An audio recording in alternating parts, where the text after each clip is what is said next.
Today's story is a classic don't go in the woods type of story. But before we get into today's story, if you're a fan of the strange, dark, and mysterious delivered in story format, then you've come to the right place because that's all we do, and we upload 2 or 3 times every week. So if that's of interest to you, please invite the like button over to your kid's birthday party and then ask them if they want to hit the piñata. When they say yes, put their blindfold on and then replace the piñata with a beehive. Also, please subscribe to our channel and turn on all notifications so you don't miss any of our weekly uploads. All right, let's get into today's story.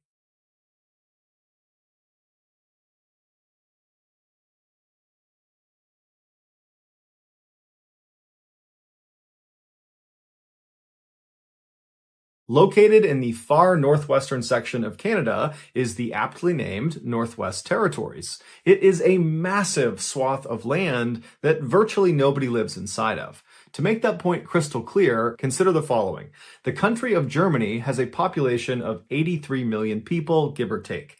The Northwest Territories is 4 times as large as Germany, but only has a population of about 50,000 people. In addition to being this huge and mostly unoccupied space, the Northwest Territories are almost completely wild. Think dense forests, huge mountains, massive rivers and lakes, and lots of really big animals. Even for highly experienced outdoors men and women, the Northwest Territories can be a truly hazardous place. And within this truly hazardous place, there is one part that is the most hazardous, and it's right in the middle of the Northwest Territories. And it's this 11,000 square mile stretch of just pure wilderness that's called the Nahanni Valley. In 1976, the Nahanni Valley was made into a national park. But don't let that fool you. This is not some family park that anybody can go to. There are no tourist accommodations, so there's no hotels, there's really nothing inside of it.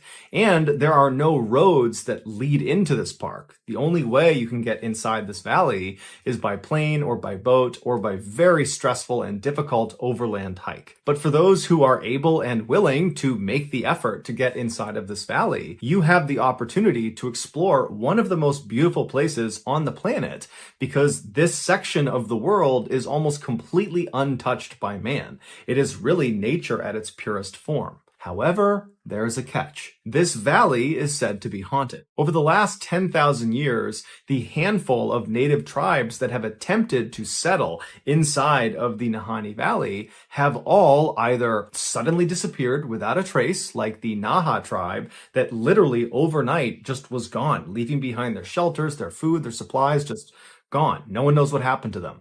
Or the tribes have abruptly fled, claiming they were being terrorized or stalked by creatures lurking in the forest, like these white demons and these large wolves they called wahilas. Now, of course, this just sounds like folklore, and it might very well be that that's all it is, folklore. But starting in the early 1900s, some very strange things started happening in the Nahanni Valley that were not folklore. These things happened, and they were horrifying. These were horrifying, real events.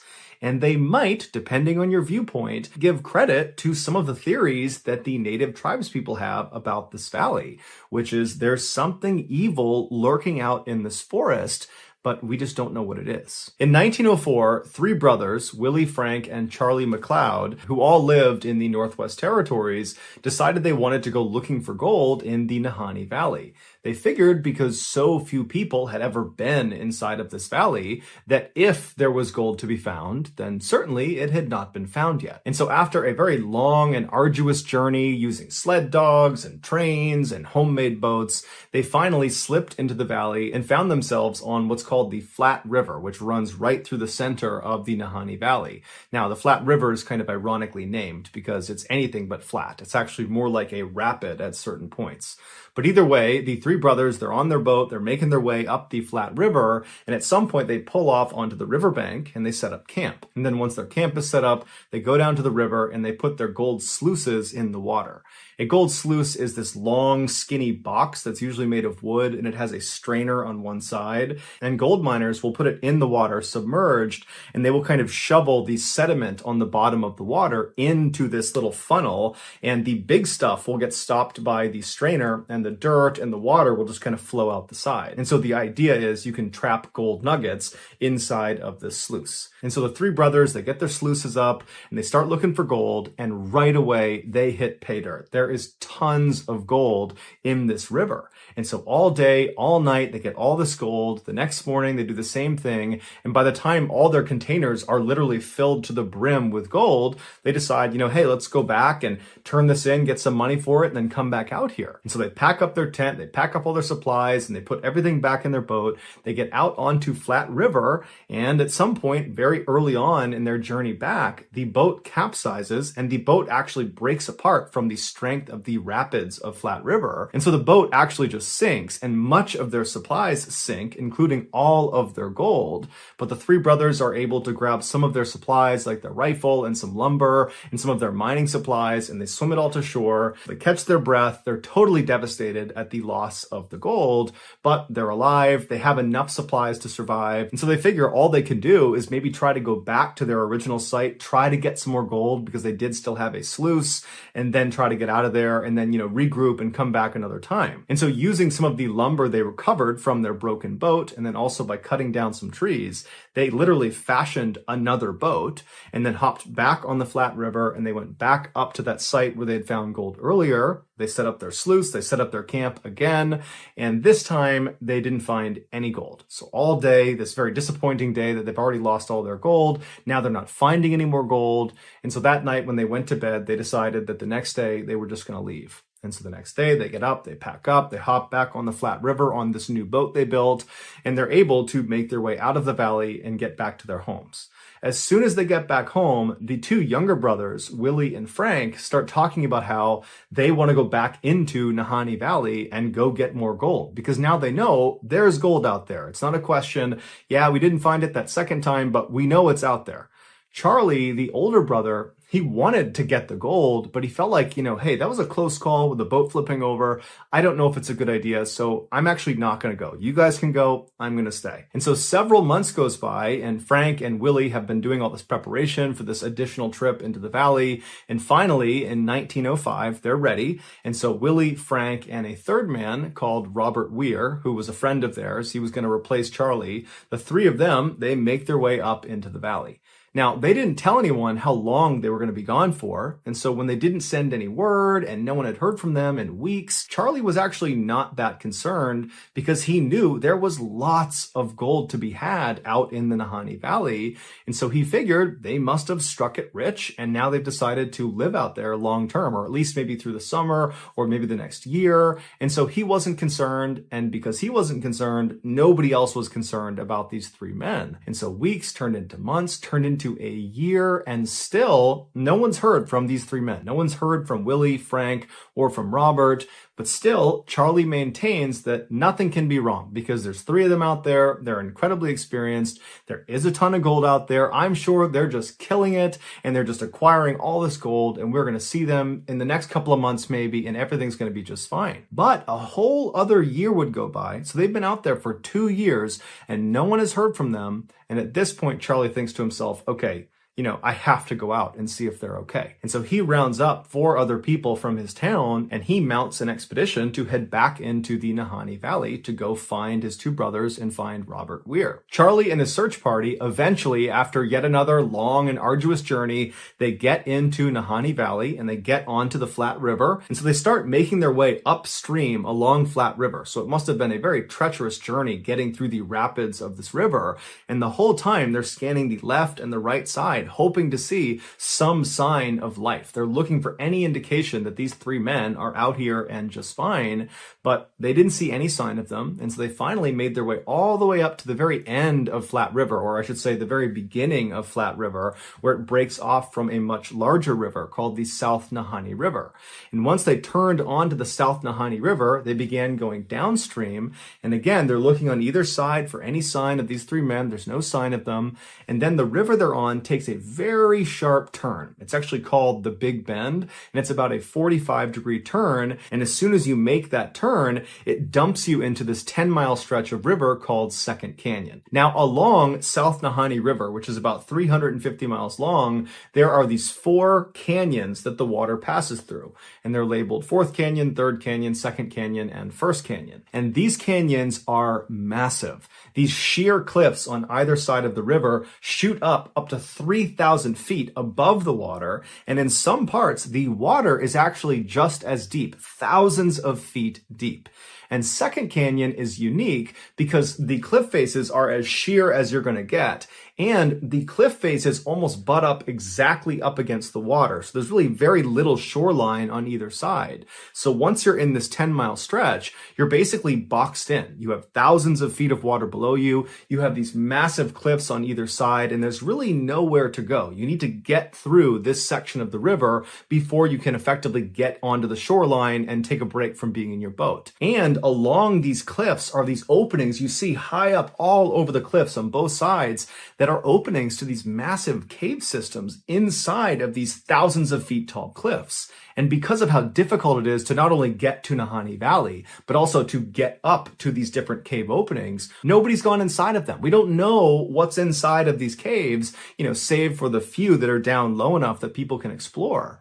So as you're passing through Second Canyon, it's almost like you're being watched because there's all these openings, but you can't see into them, and you're just forced to go down this 10-mile stretch, and you can't really go anywhere, and whatever's watching you, it's watching you. As soon as Charlie and his search party entered into Second Canyon, it would have immediately gotten darker, because that's another part of being in Second Canyon. These huge cliff walls of this canyon obscure the sunlight, and so they would have entered into this canyon, it would have gotten darker, and it's very windy inside of Second Canyon. So the winds would have picked up, so it's dark, very strange setting for them to be in, and they would have been looking on either side at these little strips of shoreline on either side, barely big enough for a boat to be. They would have been looking for any sign of life, but they didn't see anything. As they're making their way down this 10-mile stretch, as they're getting closer and closer to actually entering into First Canyon, which is the next canyon you would enter into, the sides of the river start to get slightly larger where you could actually beach a boat. There's some trees,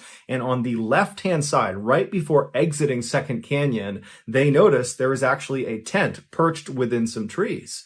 And so the search party naturally goes right over to the shoreline. They hop out, but as soon as they step foot on land and they have a clearer view of this tent and what's outside of it, they notice there is a body clearly lying on the ground outside of the tent. And so Charlie and the search party, they run over, and as soon as they're up close, they can tell this body is missing its head. And they see the clothes on this body are totally charred and burned, and whoever this was, they were reaching with their right arm when they died. And right outside of the reach of their right arm was a rifle that was propped up against a tree. And so they walk around this one body, and they go around towards the backside of the tent where the opening to this tent is, and they find another body, another very badly decomposed body, and it's positioned kind of halfway in the tent and halfway out of the tent.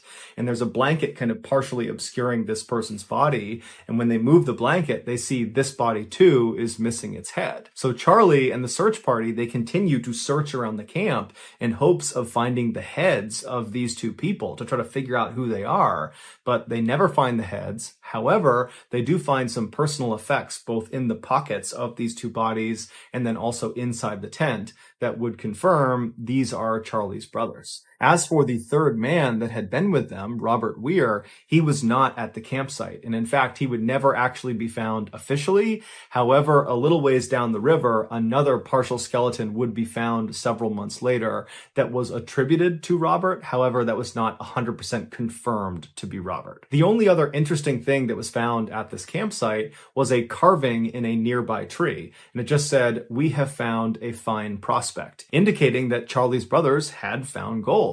But there was no gold either on them or in their camp or in the river nearby. Nothing. There was no gold. Charlie and his search party would leave the valley and get in touch with the mounted police, who would come out to the site where the brothers had been found. They would launch an investigation, and ultimately they would come to the conclusion that all three of these men, the two brothers and Robert, had starved to death. And then after they had perished, animals had taken them off, which is why Robert was found so far away and why the skulls were missing from the two brothers. Now, Charlie did not believe that. He believed they had been attacked by native tribes in the area, but the police were not buying that. They said this was a natural thing. This was an accident. And so that's that. When the story of these two decapitated men made the news, people went crazy about this. People were very divided about what they thought really happened. There was a percentage of people that believed that partial skeleton that was found, that was not Robert Weir. He had not died. He had murdered the two brothers, decapitated them, and then made off with their gold. The other percentage of people believed that all three men, the two brothers and Robert, had been attacked by a person, a group of people, an animal, a creature, something. There was some sort of attack. And that's why the two brothers were in those positions that indicated they had encountered something horrifying, with one brother reaching for the gun and the other appearing to have leapt from his bed before he ultimately died. But regardless of which side you fell on, pretty much everybody at the time who heard about the story became terrified of the Nahanni Valley. Specifically, they became terrified of that stretch in Second Canyon where the two brothers had been found. And so actually that stretch got renamed the Headless Valley.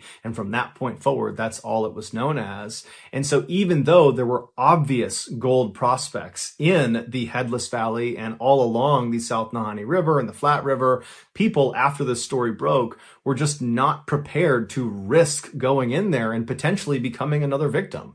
And so people kind of stayed away from Nahanni Valley. 8 years later, though, in 1913, a gold prospector named Martin Jorgensen decided, you know what, I'm not going to let some scary stories about some headless men and, ghosts and killers on the loose. I'm not going to let any of that get in the way of me taking gold out of Nahanni Valley. So all on his own, Martin makes the arduous trek inside of Nahanni Valley. He makes his way up Flat River, and he finally finds a spot about 70 miles upstream of where Headless Valley was. And he actually built a one-room cabin because he was going to stay there through the winter. And then the plan was he would meet up with his partners the following summer.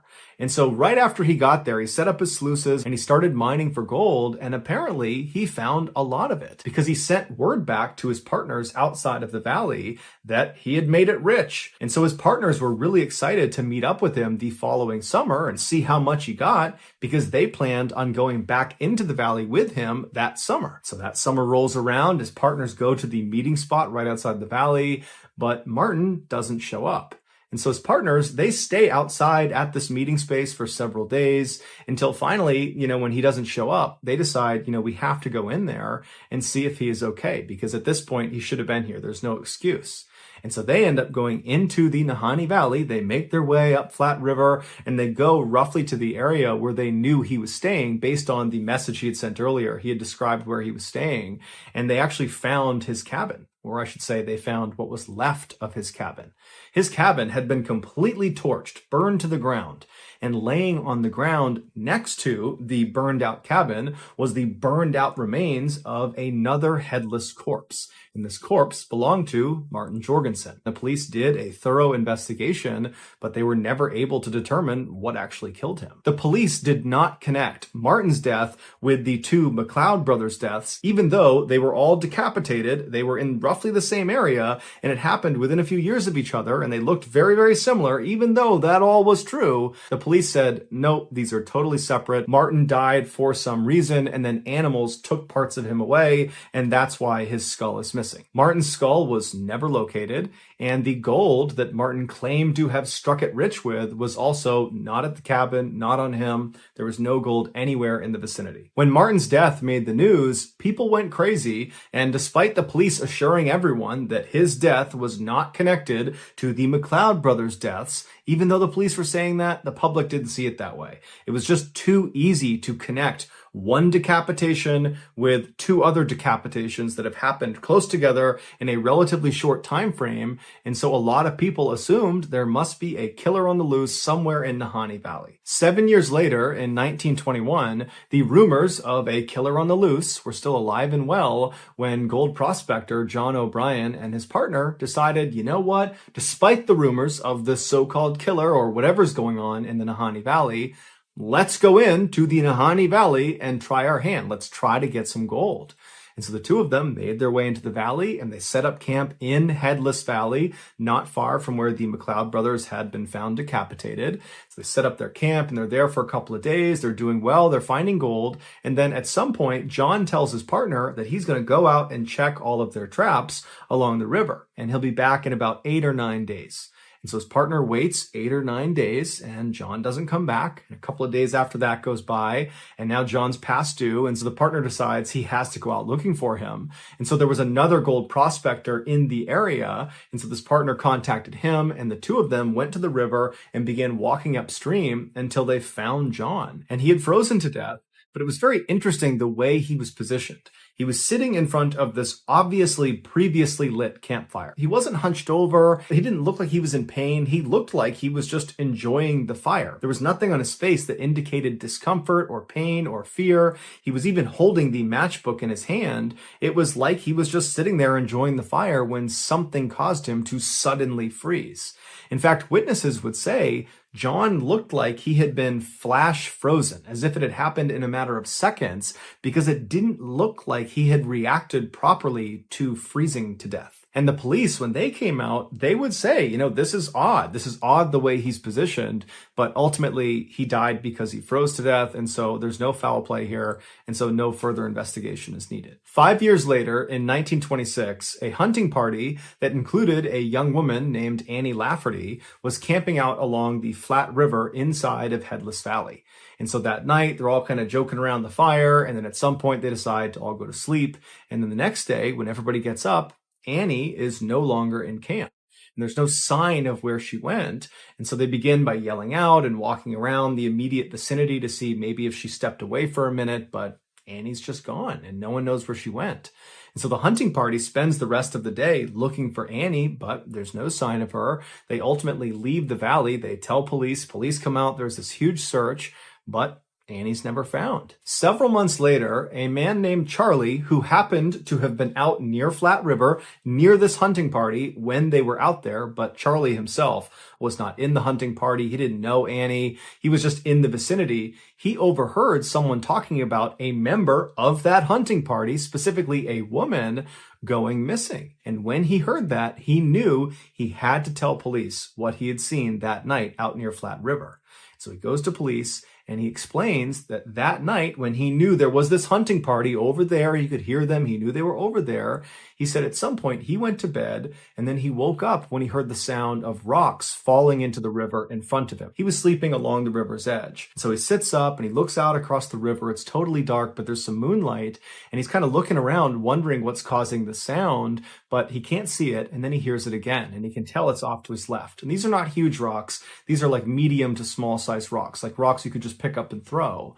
And so he's looking and all of a sudden he sees maybe a couple hundred yards away through some sparse trees, he sees a naked woman, a white naked woman running on all fours up this mountainside. And as she's running up the mountainside, her feet and her hands are knocking little rocks into the river down below. She's right on the edge of this cliff.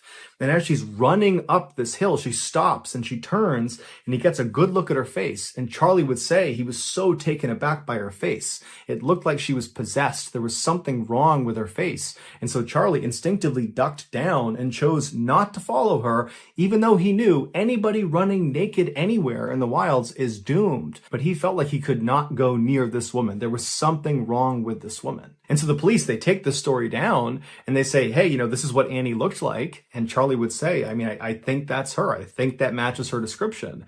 And so universally, it's believed this woman galloping up this hillside in the middle of the night naked was Annie. The police ultimately would not investigate Annie's disappearance any further because at the time Charlie was telling them this piece of information, she'd already been gone for months and the assumption was she was dead. 4 years later, in 1931, another gold prospector decides to try their luck in Headless Valley, a man named Phil Powers. He makes his way into the valley. He finds a spot off of Flat River. He builds a cabin. And then shortly thereafter, his cabin burns to the ground with him inside of it. Now, his skeleton was intact, but the strange thing about his death is based on the origin of the fire, which would have been on the roof. He should have had an opportunity to climb out of the cabin before it burned down, giving rise to the theory that he was actually dead before the fire started. However, the police said this was an accident caused by Phil doing something with the stovepipe that led to it catching on fire, and this was just all one big accident. But the vast majority of people that have followed along to this point with all of these strange deaths, they were just not buying it. 5 years later, in 1936, two more gold prospectors, William Epler and Joseph Mulholland, they entered the Headless Valley to try their luck, and shortly after arriving and getting set up, they went missing. A search party came out to look for them, and they found their cabin, and just like Phil Powers, it had burned to the ground, but William and Joseph were not in the ashes. They were not anywhere nearby. In fact, they were never found. No one has any idea what happened to them, and no one knows what caused the fire. 9 years later, in 1945, yet another gold prospector named Ernest Sabbard entered the Headless Valley to go looking for gold, and then when he did not leave the valley for an intended rendezvous with some of his partners went looking for him, and they would find him inside of a sleeping bag laying down, decapitated right along the flat river inside of the Headless Valley. And so the police would come out, they would do an investigation, and they would call this an accident where, he starved to death or he died of hypothermia. And then after he was dead, animals must have come in and removed his skull, and that's why we can't find it. And so the police did not, at least not publicly, connect his death to all of the other decapitations in that small area. 1 year later, in 1946, another gold miner named John Patterson went into Headless Valley, and he went missing. And so a search party went in looking for him, and John would never be found. But on one of the last nights that the search party was in the Headless Valley, they were camping out near Flat River, some native tribes people came into their camp, and they warned them about some white figures that were walking around the valley that night. They're down near the river, they're out in the forest, they're kind of all around here, and so you really need to be careful. You don't want them to see you. And then these tribes people just left. And so the search party is absolutely horrified. They know about the rumors of this place. They're out here looking for someone that's gone missing in this place.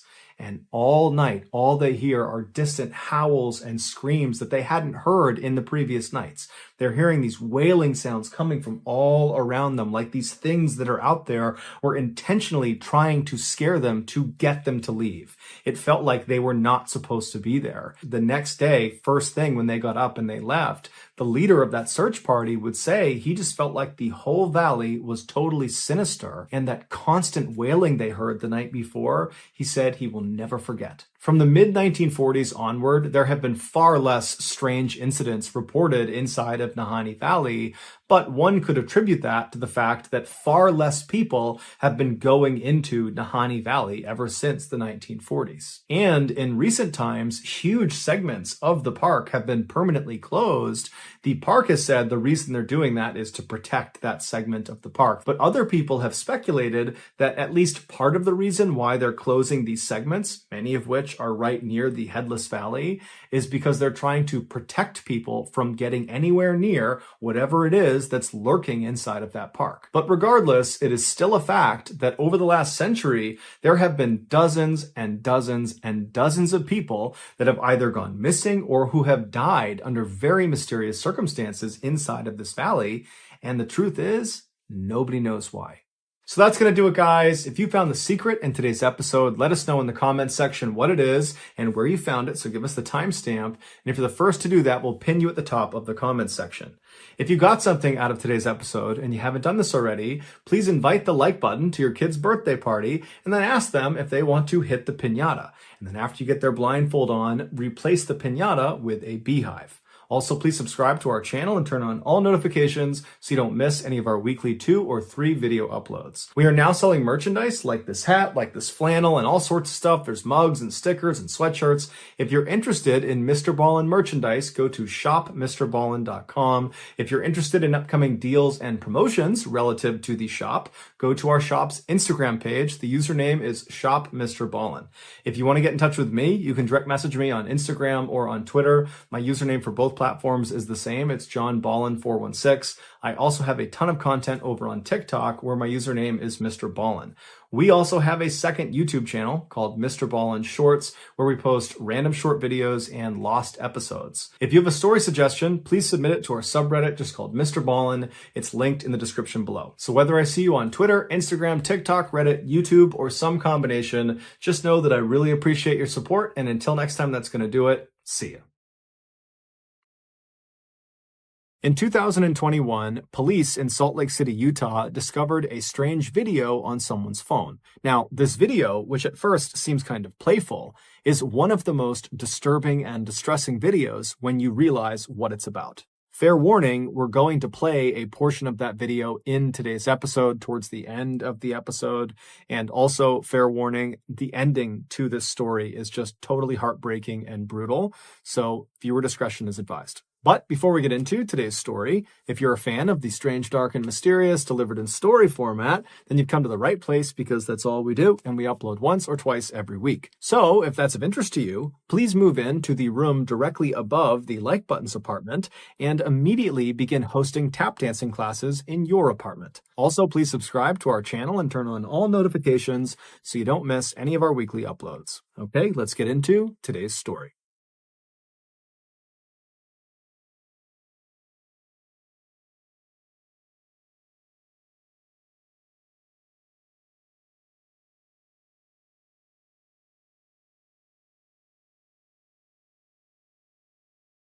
On January 28, 1976, Daniel Halseth was born in a small town in Oregon called Estacada, which is located about 30 miles southeast of Portland.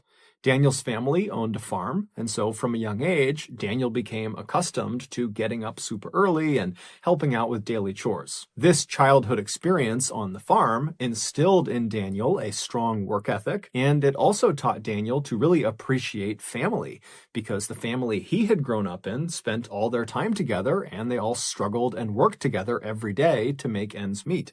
In high school, Daniel really began to blossom. He had this wonderful energy and huge radiant smile that drew people to him, and he was just one of those people that was just naturally gifted at everything he did, and it seemed totally effortless. During his high school years, he picked up playing the piano as well as the drums, and his classmates affectionately nicknamed him Drummer Dan. Daniel was also amazing with anything to do with computers or technology, and Daniel was just very handsome and very athletic and fit, and so he was really the guy that everybody wanted to be. But despite having all of these things going for him, Daniel was dealt a major blow in 1994 when he was in his junior year of high school. That year, his father, who he was quite close with, died unexpectedly from a brain aneurysm. This was a crushing blow for a young man that still very much leaned on his father for guidance and support. But Daniel, like the rest of his family, found a way to just keep on going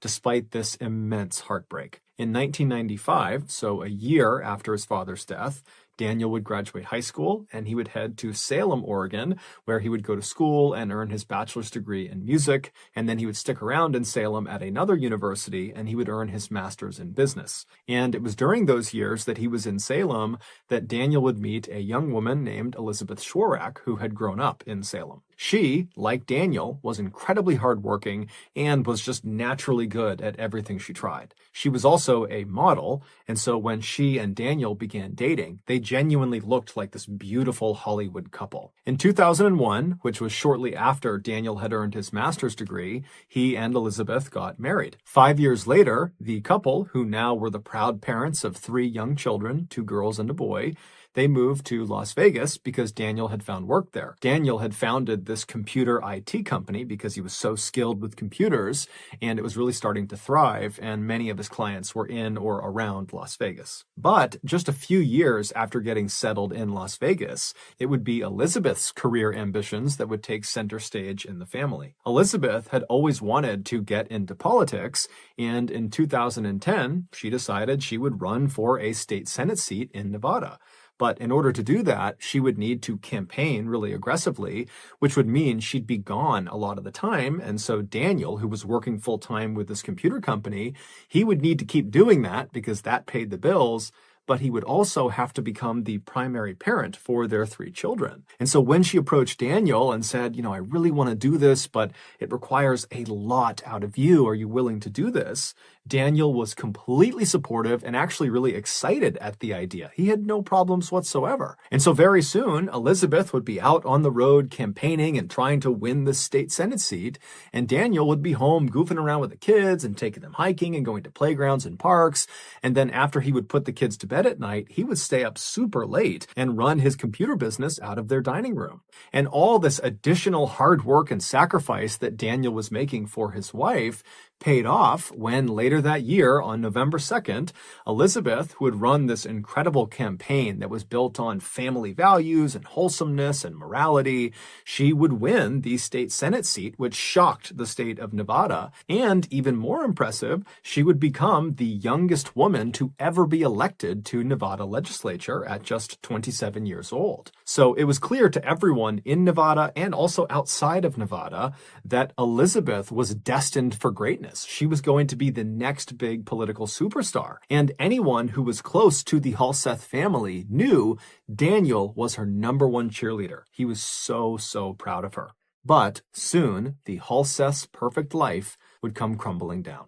It was not long after Elizabeth had won her election that Daniel began to notice she was becoming suspiciously close with another man named Tiger Helgelien, who was a former golf pro and fellow rising political star. After noticing his wife constantly texting with Tiger, Daniel would actually reach out to Tiger directly and beg him to stop messaging his wife and to just leave his family alone. But the texting and the calling and the interactions between those two would not stop. And then finally, in October of 2011, so less than a year into Elizabeth's first term as a state senator, Daniel would find out that his wife and Tiger had been away together alone on this long extended work trip. And so Daniel realized that almost certainly his wife was having an affair. And so when his wife came home from this trip and she was unpacking in their bedroom, Daniel walked into the room and he accused her of being unfaithful. And the argument that ensued got very heated, but it did not become physically violent. Basically, Daniel just screamed and yelled at Elizabeth, swearing at her and kind of losing his temper completely. But at some point, Elizabeth just said, "Daniel, stop." And Daniel would actually stop. And in fact, both Elizabeth and Daniel, when they were called this night, would say as soon as she said stop, Daniel stopped yelling and he left the room. Over the next couple of days, Daniel and Elizabeth would go to therapy sessions at their church, indicating that they both were making a concerted effort to try to salvage their marriage. But on October 21st, 5 days after this big blow-up fight about the affair, Elizabeth would go to police and she would claim Daniel had touched her inappropriately during the fight they had over the affair. And so Daniel, much to his shock, was arrested and charged with something called open and gross lewdness, which is effectively unwanted touching of another person. This accusation is quite common, especially amongst people at bars who are drinking. There's lots of unwanted touching that can happen there. But interestingly, this particular charge is cited as being one of the more frequently falsely accused offenses because the police do not require any physical proof to actually arrest someone. Basically, people are, in theory, able to get other people arrested simply by claiming they inappropriately touched them, even if there is not a shred of proof. It's basically one person's word against the other. After being found guilty of open and gross lewdness, Daniel was sentenced to 6 months of probation, anger management, and he had to register as a sex offender. Shortly after he was found guilty, Daniel filed for divorce. Their divorce, which was heavily centered on who gets custody of their 3 kids, was very contentious, it was very bitter, and it was very public. Because Elizabeth was a state senator, she was in the public eye, and because her campaign that she had run on to get elected was built entirely on wholesomeness and family values and having good moral character, that when rumors started to fly that she had had this affair with Tiger Helgelien and that had blown up her family and her husband is being charged with open and gross lewdness, it was just so salacious that despite her denying that she ever had this affair and acting like she was in the right, she was still forced to resign from her state Senate seat in February of 2012. The divorce would finalize later that year, and most likely because of Daniel's new sex offender status from the open and gross lewdness charge, he was denied custody of the 3 children, despite the fact that for the last several years, he had been the everyday primary parent. So Elizabeth, she gets custody of all 3 kids, and she promptly leaves Nevada to go to Alaska with her 3 kids to live with Tiger Helgelien, the man she denied having an affair with. And shortly after arriving in Alaska, she married Tiger Helgelien. Daniel was heartbroken. It was like his life had blown up in a matter of seconds. But most devastating of all was that his kids, who he called his three little angels, were now so far away from him, he couldn't even see them if he wanted to. But just like he had done back in 1994 when his father passed away, Daniel just found a way to keep on going despite this horrible pain he was feeling. Over the next few years, Daniel would pour himself into his computer business and really make that his full-time effort, and he would make every effort to see his children any chance he got. But because his relationship with his ex-wife Elizabeth was not good, it was really difficult to see his kids. Eventually, Daniel would meet another woman named Bogdana, and they would actually get married. And when that happened, it seemed like, in the eyes of Daniel's family, he was starting to kind of finally get his life back on track. Around this time, Daniel began sharing more and more of his life on his social media channels. And every post he made, and he made lots of them nearly every day, were so overwhelmingly positive and optimistic, and it really showcased his wonderful personality that was all about lifting up your fellow person and just being a good human being. And he also posted loads of videos of him goofing around with his three kids because he adored his kids.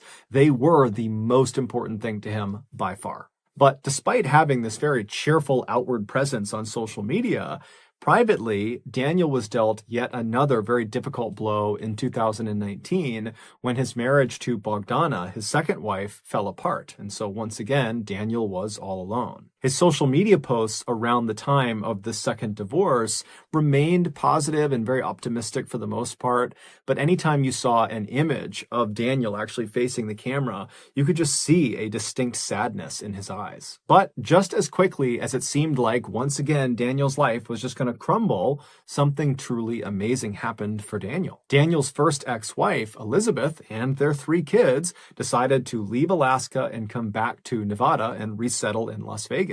This was not because Elizabeth wanted to rekindle with Daniel. It was just because she and the kids liked living in Las Vegas and wanted to come back. And as soon as they were back, Daniel suddenly got to see his kids all the time. He was so excited and so happy. In fact, by late 2020, Daniel's youngest daughter, Sierra, who was 16, she had basically just moved in with Daniel, even though, legally speaking, she was not supposed to be doing that, and her mom, Elizabeth, was totally unhappy about it. But regardless, that was just how it was. She was living with Daniel. In August of that year, so around the time that Sierra had basically moved back in with Daniel decided to take his ex-wife, Elizabeth, back to court to see if he could get custody of Sierra, because Sierra was the only minor of their three children. She was still 16, and at that point, Sierra was already living with him. During the recorded video sessions between Daniel, Elizabeth, and the judge, Daniel would tell the judge that life in Elizabeth's home was totally toxic and not good for his children, and certainly not good for Sierra. Daniel would explain to the judge that Sierra was really struggling with some mental health issues,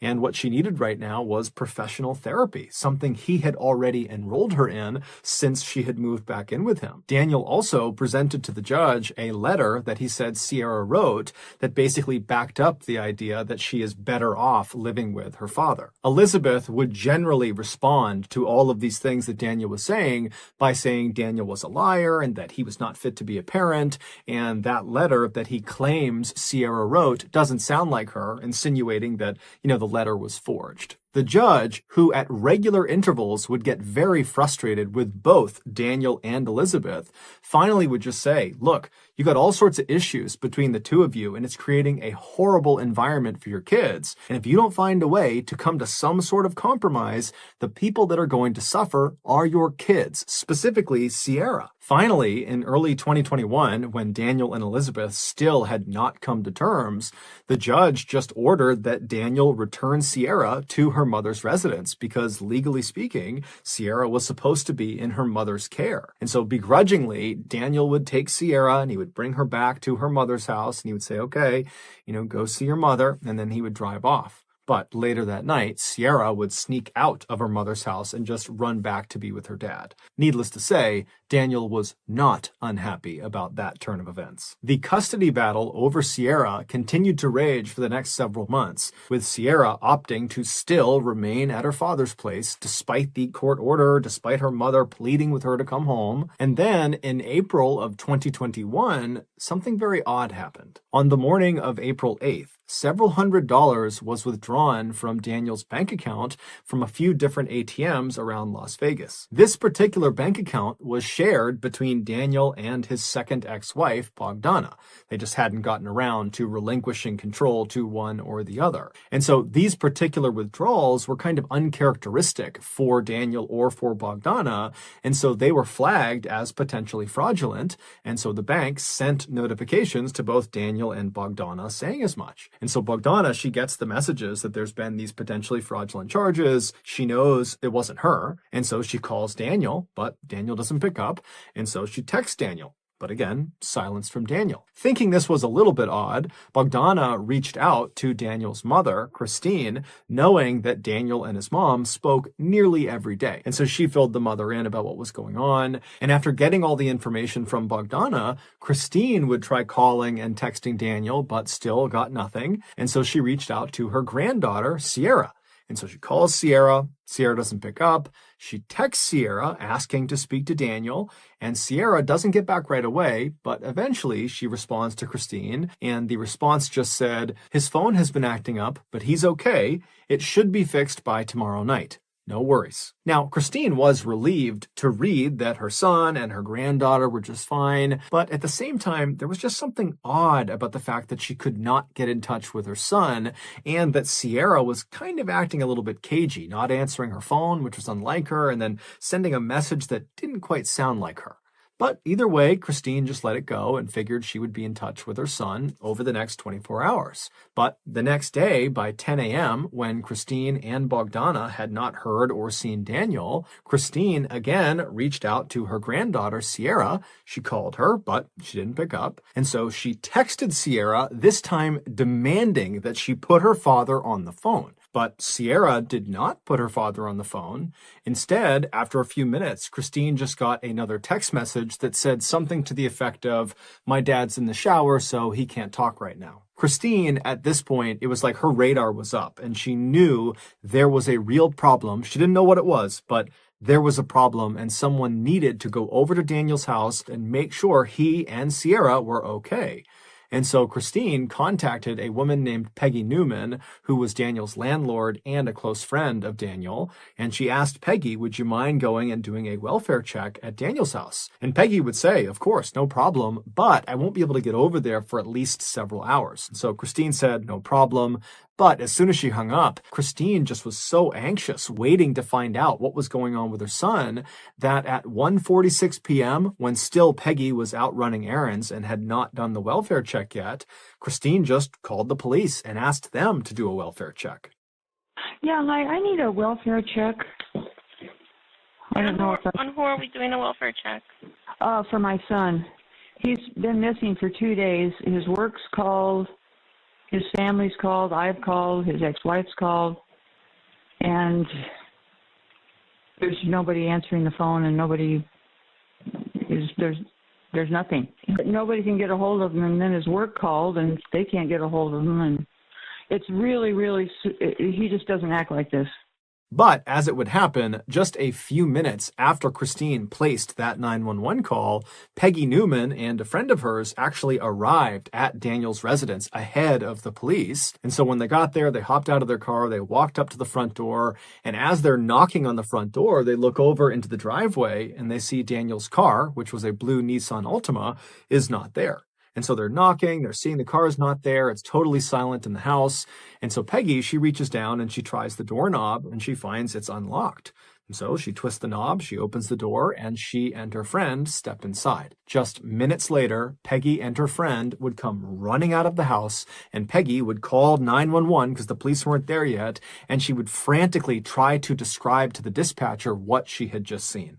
24 hours earlier, a man and a woman were spotted on surveillance camera withdrawing cash from several Las Vegas ATMs using Daniel's debit card. Those were the withdrawals that had been flagged as fraudulent and tipped Bogdana off that something could be wrong here. After those withdrawals, the man and the woman were spotted again on camera going into a Las Vegas supermarket called Winco, and inside they would purchase a few items using Daniel's debit card, and then they would leave and they would head to a Las Vegas Home Depot, where once again they'd be caught on camera purchasing a few items using Daniel's debit card. After these purchases, the man and the woman would make their way to Daniel's residence, where they would spend the night. The following morning, Daniel's blue Nissan Altima car was spotted leaving Las Vegas at around 10:20 in the morning. That was about 3.5 hours before Peggy Newman and her friend went into Daniel's residence and then quickly turned around and ran out and called 911. When police finally did arrive at Daniel's residence on April 9th, and they pulled up and they saw Peggy Newman and her friend totally ashen-faced and pacing on the sidewalk, the police would get out, they would talk to those two, they would go inside of Daniel's residence, and they would see the horrible thing that Peggy and her friend had also seen. But the police could not make sense of what they were seeing. It really just did not add up. Then, 4 days later, on April 13th, police in Salt Lake City, Utah, just happened to find the man and the woman that were seen on camera on April 8th using Daniel's debit card and going to the Winco and the Home Depot. The police, they just happened to find these people on a bus in Salt Lake City. And after going through the man and the woman's belongings, including their phones, the police would discover a video that these two had taken of themselves in the last couple of days that explained what was inside of Daniel's house. Welcome back to our YouTube channel. After Day 3 after murdering somebody. Whoa! Don't put that on the camera. It was worth it. The young man and the young woman you just saw joking on camera about murdering someone were 18-year-old Aaron Guerrero and his girlfriend, 16-year-old Sierra Halseth, Daniel's youngest daughter. Allegedly, on the morning of April 8th, after Aaron and Sierra had pulled all that money out of all those different ATMs, they had gone to the Winco and purchased disposable gloves and bleach and drop cloths, and they had gone to the Home Depot and purchased a circular saw and saw blades and lighter fluid. And then they headed for Daniel's house. It's not been made public what actually occurred inside of Daniel's residence, but we can make a few assumptions. Daniel adored his children. There was no act there. He truly loved his children. And so it would never cross his mind that one of his children or one of their significant others would ever want to hurt him. And so when Sierra and Aaron went inside of Daniel's house, it would have been extremely easy to sneak up on Daniel or just kind of catch him off guard because he's not looking to put up a fight. He thinks he's around people that love him and respect him because he loves and respects them. But however the young couple did it, they would inflict up to 70 stab wounds in Daniel's body, most of which were in the back of his head. And then at some point during this vicious attack, they stuffed Daniel into a sleeping bag, and right in the middle of the living room of his house, they doused him in lighter fluid and lit him on fire. It's unclear what exactly killed Daniel or for how long he was actually conscious and aware of what was happening before he died, but it's very possible that Daniel had at least a small moment in time where he recognized his beloved little angel, Sierra, was actively trying to kill him. After Daniel was either dead or incapacitated, the young couple tossed their pocket knives into the sink, and then they retrieved their circular saw as well as a chainsaw and began attempting to dismember Daniel's body. But they were unable to do it, and so they just kind of set the saws down in the middle of Daniel's home with bits of Daniel stuck on the grooves of the saw. At that point, Aaron and Sierra attempted to destroy evidence inside of the house by scrubbing everything down with bleach, but it was totally ineffective. And so at that point, the couple decided they would just burn the entire house down, and that would destroy all the evidence. And so around the time that Christine texted Sierra and demanded to speak to Daniel, and Sierra wrote back, "Oh, he's in the shower, he can't talk to you right now," that was probably around the time that Sierra and Aaron were actively trying to burn the house down. but the fire they set was just not very big and it kind of smoldered out.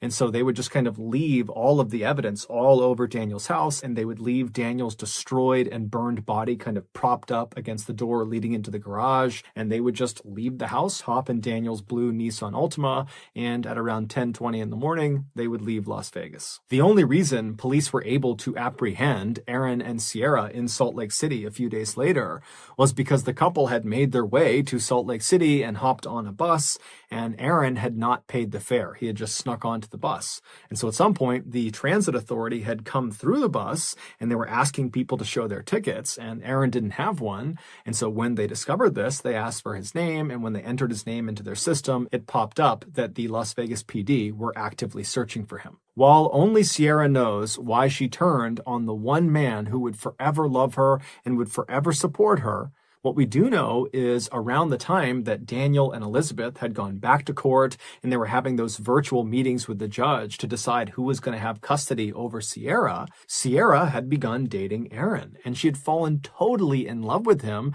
and it seemed very much like Aaron had totally fallen in love with her. And somehow Daniel caught wind of the fact that Aaron and Sierra were planning to run away secretly and go move to Los Angeles. And so when Daniel heard this, he told his ex-wife Elizabeth, and then they would go and talk to Aaron's parents, and they would tell them about this plan to run away.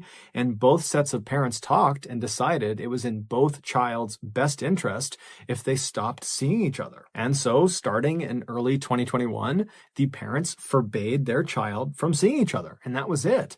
But even though all the parents were involved in this decision, because Sierra was at the time living with Daniel, it seemed like she focused her rage about this decision on Daniel because he was the one kind of enforcing the rule. And so it's believed in April of that year, Sierra decided she would just have to kill her father in order to get her boyfriend back. In Daniel's obituary, his family very conspicuously left Sierra out, saying that Daniel was survived by 2 loving children, not 3. His family has also come out and publicly stated that they hope Sierra and her boyfriend are given the harshest penalty allowable by law. Despite the existence of this confession video that Aaron and Sierra took of themselves talking about murdering Daniel, they have pled not guilty and are currently awaiting trial. So that's going to do it. If you got something out of this episode and you haven't done this already, please move in to the room directly above the like button's apartment and immediately begin hosting tap dancing classes in your apartment. Also, please subscribe to our channel and turn on all notifications so you don't miss any of our weekly 1 or 2 video uploads. We now have a podcast just called MrBallen Podcast, where we upload never before heard stories that are total podcast exclusives on Monday mornings. And on Thursday mornings, we re-upload YouTube audio that has been remastered. Again, it's called the MrBallen Podcast, and it's available on Spotify, Apple Podcasts, Amazon, basically anywhere you can find podcasts, you can find it there. If you want to get in touch with me, please follow me on any major social media platform. My username on all of them is just at MrBallen, and I really do read the majority of my DMs. We have 2 additional YouTube channels. One is called MrBallen Shorts, where we post random short videos and lost episodes, and the other channel is called MrBallen en Espanol, and it's a Spanish language channel. We also have a Facebook page just called MrBallen that posts near daily content, and we have a Snapchat channel that puts out content on Sundays. We also have some really cool merch, so head on over to shopmrballen.com to have a look. And if you have a story suggestion, please submit it to our subreddit just called MrBallen. It's linked in the description below. So whether I see you on Instagram, Twitter, TikTok, Reddit, YouTube, Facebook, other YouTube channels, the podcast, wherever, just know that I really appreciate your support. And until next time, that's going to do it. See ya. The crime at the center of today's story is considered to be one of the most disturbing of all time. But before we get into today's story, if you're a fan of the strange, dark, and mysterious delivered in story format, then you come to the right place because that's all we do, and we upload 2 or 3 times every week. So if that's of interest to you, please invite the like button to come to the zoo with you, and then once you get there, accidentally spill honey all over them, and then push them into the bear enclosure. Also, please subscribe to our channel and turn on all notifications so you don't miss any of our weekly uploads. All right, let's get into today's story.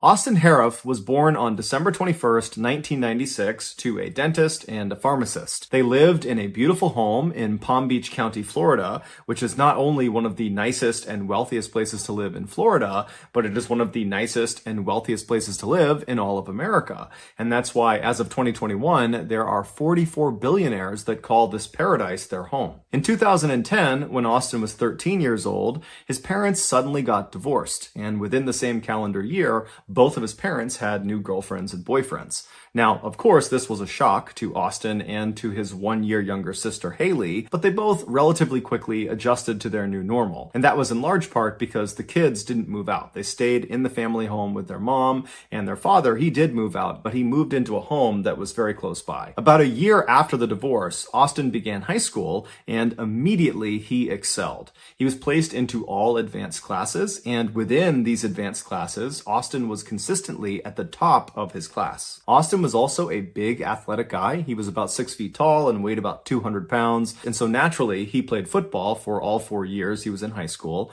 And for 1 year, his sophomore year, he also wrestled. But despite his size and willingness to play these very rough physical sports, Austin was not an aggressive guy. In fact, his football coaches actually used to criticize him for not being aggressive enough.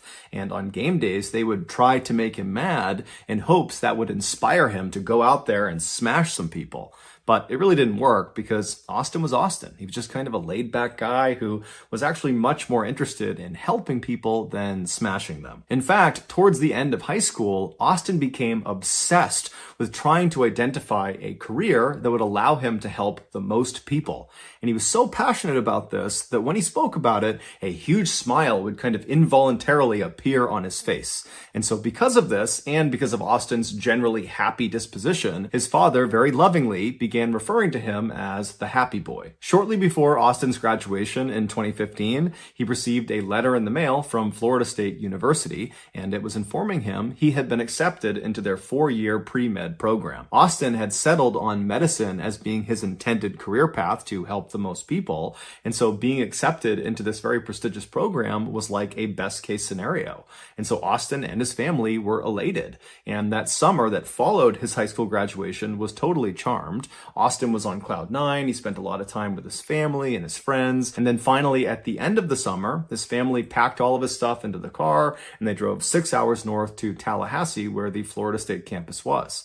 They helped to move him into his dorm, and then afterwards they gave him a big hug, said good luck, and they left. And I'm sure on their ride back, the family members thought to themselves, Austin is doing so great. He is not only ready for college, he is ready to be an adult. He's ready to live on his own and be responsible. And at the end of Austin's first year in college, that supposition about him ready to be an adult seemed to be accurate. Austin got excellent grades, he met a nice girlfriend, and even though he wasn't playing organized sports like football, he had found another athletic outlet in bodybuilding, and he had actually built a decent-sized social media presence around bodybuilding and fitness. But underneath all of this public success Austin was having that year, he was actually struggling a lot of the time. He just wasn't telling anyone. In a journal he kept, he documented a deep sense of inadequacy caused primarily from his sense that his peers didn't accept him. And so he would write endlessly about how if he could just stop being so shy and be more assertive and outgoing,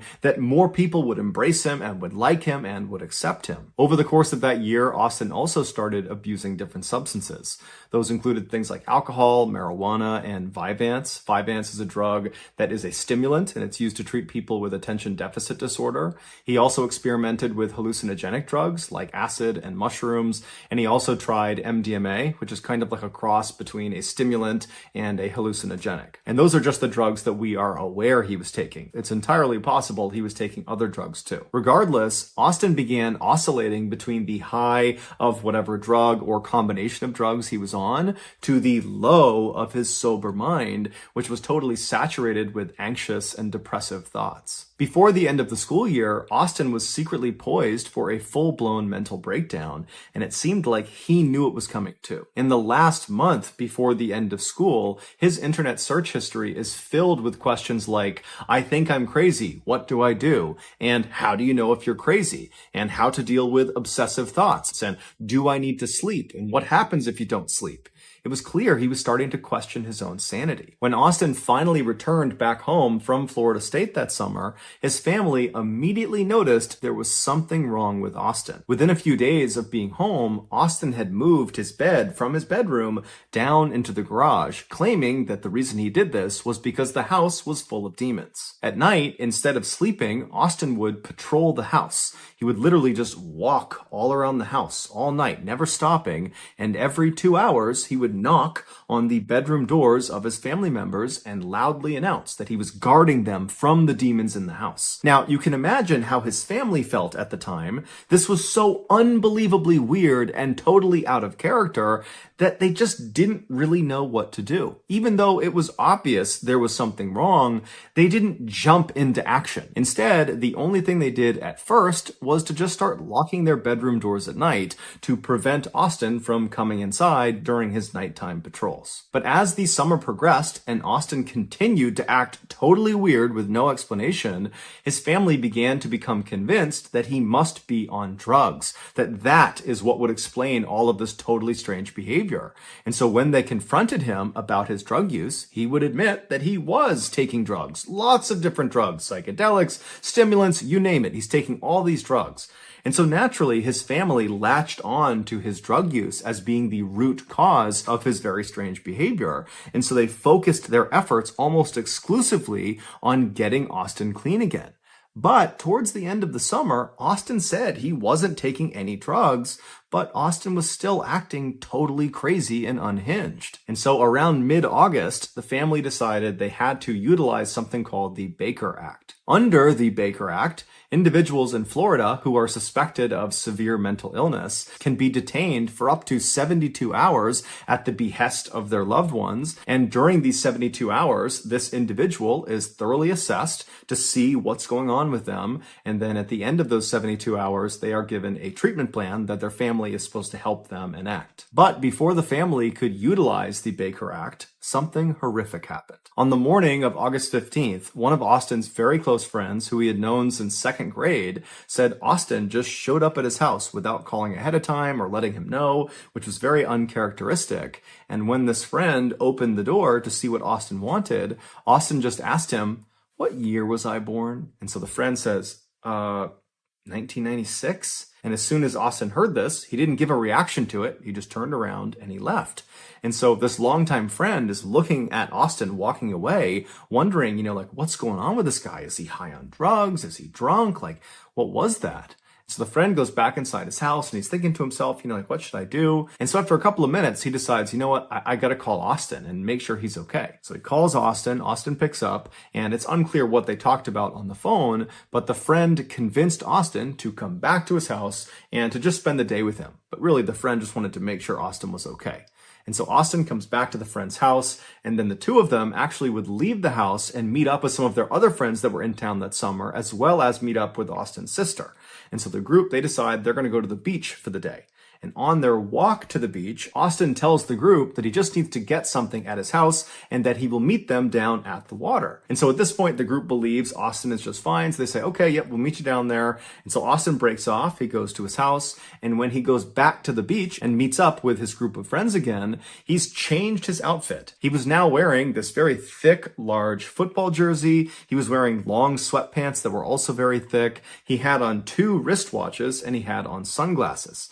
And so as he walks down onto the beach, his friends look up at him and it's super hot out and they're at the beach. So this is a totally weird outfit to have on. And immediately they start kind of giving him crap about his strange outfit choice.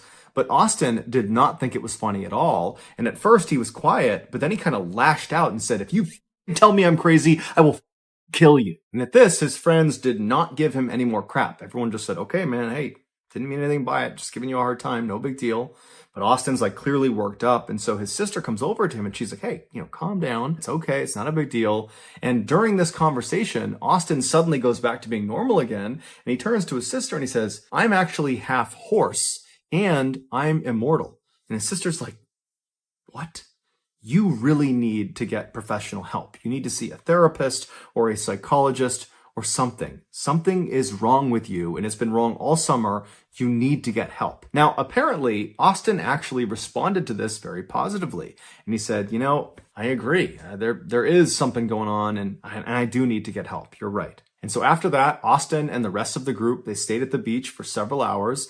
And then in the evening time, Austin, his sister, and Austin's very close friend, who was the guy that saw Austin in the morning when he asked, what year was I born, they all said they had to leave. And so the trio, they leave the beach and they head to Duffy's, which was a restaurant in town. And they were going there to meet up with Austin's father and his father's girlfriend.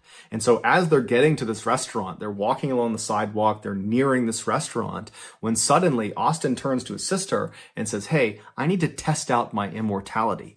And he just turns away from her, away from the sidewalk, towards traffic, and just starts walking into traffic like he's going to let a car hit him to test his immortality. And so his sister immediately was able to grab him and pulled him back onto the sidewalk, and then basically stood on the left side of him, preventing him from running out into traffic, and kind of pushed him along up the sidewalk right up to the front door of this restaurant. And when they got there, Austin had stopped trying to walk out into traffic. He was acting normal again.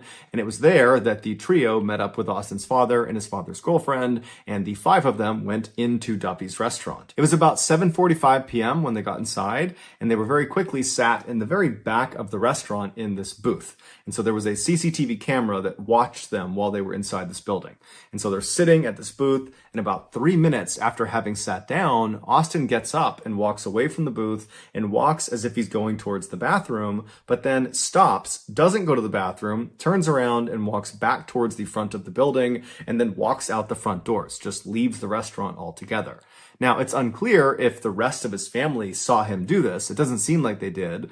But just a minute later, Austin comes back inside the restaurant and just walks right back to his table and sits down like nothing had ever happened. Less than 10 minutes later, Austin would get up again from his table, except this time, instead of feigning going to the bathroom, he just walks straight from his table right out the front doors of the restaurant and disappears. A couple minutes later, Austin's mother, who was not at dinner with them, she was at her home, which happened to be nearby this restaurant. She was home when she heard the sound of someone coming into her house. And so she went around to see who it was, and she found her son, Austin, in her kitchen, drinking vegetable oil, and there was Parmesan cheese all over the counter that apparently he had been eating as well. And so she runs up to him and she grabs the vegetable oil and she puts it down and she tells him to stop, at which point Austin does stop. And then I guess Austin just went up to his room and he changed out of his clothes because perhaps he got oil all over his shirt. And then his mom just drove him back to the restaurant. And so she watched him get out of the car and she watched him go through the front door, and then she drove off. And so about 30 minutes after he left that second time, Austin walks through the front doors of the restaurant. He's got a different shirt on, different hat on, and he just walks to the back of the restaurant where his sister, his friend, and his father's girlfriend are, and he sits down like nothing had ever happened. At first, it looks like everyone at the table is just silent. But then Austin's father very clearly said something to Austin, and it seems kind of hostile. And it would turn out Austin's father, who loved his son, was just totally at a loss for what to do with him. And he said to Austin when he sat back down, "What is wrong with you?" And at this, Austin just stands up and presses his father's face back up against his seat, kind of pinning him there. And then at some point, he just lets go, he leaves the booth, and he walks right out of the restaurant for a third time. Austin's friend, who was eating with them, he got up and kind of chased after Austin, but he was about 30 seconds behind him. And so by the time he got outside, he didn't know where Austin went. And so he quickly came back in the restaurant. He told the rest of the group he didn't know where Austin was. And so at this point, Austin's father's girlfriend would actually call the police and report Austin missing. They knew he was totally unhinged and they didn't know where he was going to go, if he was a threat to himself or someone else. And so they figured they should just tell the police and have the police go find him. About 4 miles away from this restaurant, 53-year-old Michelle Mishkon was sitting in her garage watching TV. Normally, she would be joined by her husband, 59-year-old John Stevens, but he was out walking their dog. So for the time being, Michelle was alone. The couple had been married for roughly 20 years. They had 3 kids together from previous marriages, and they were just totally in love with each other.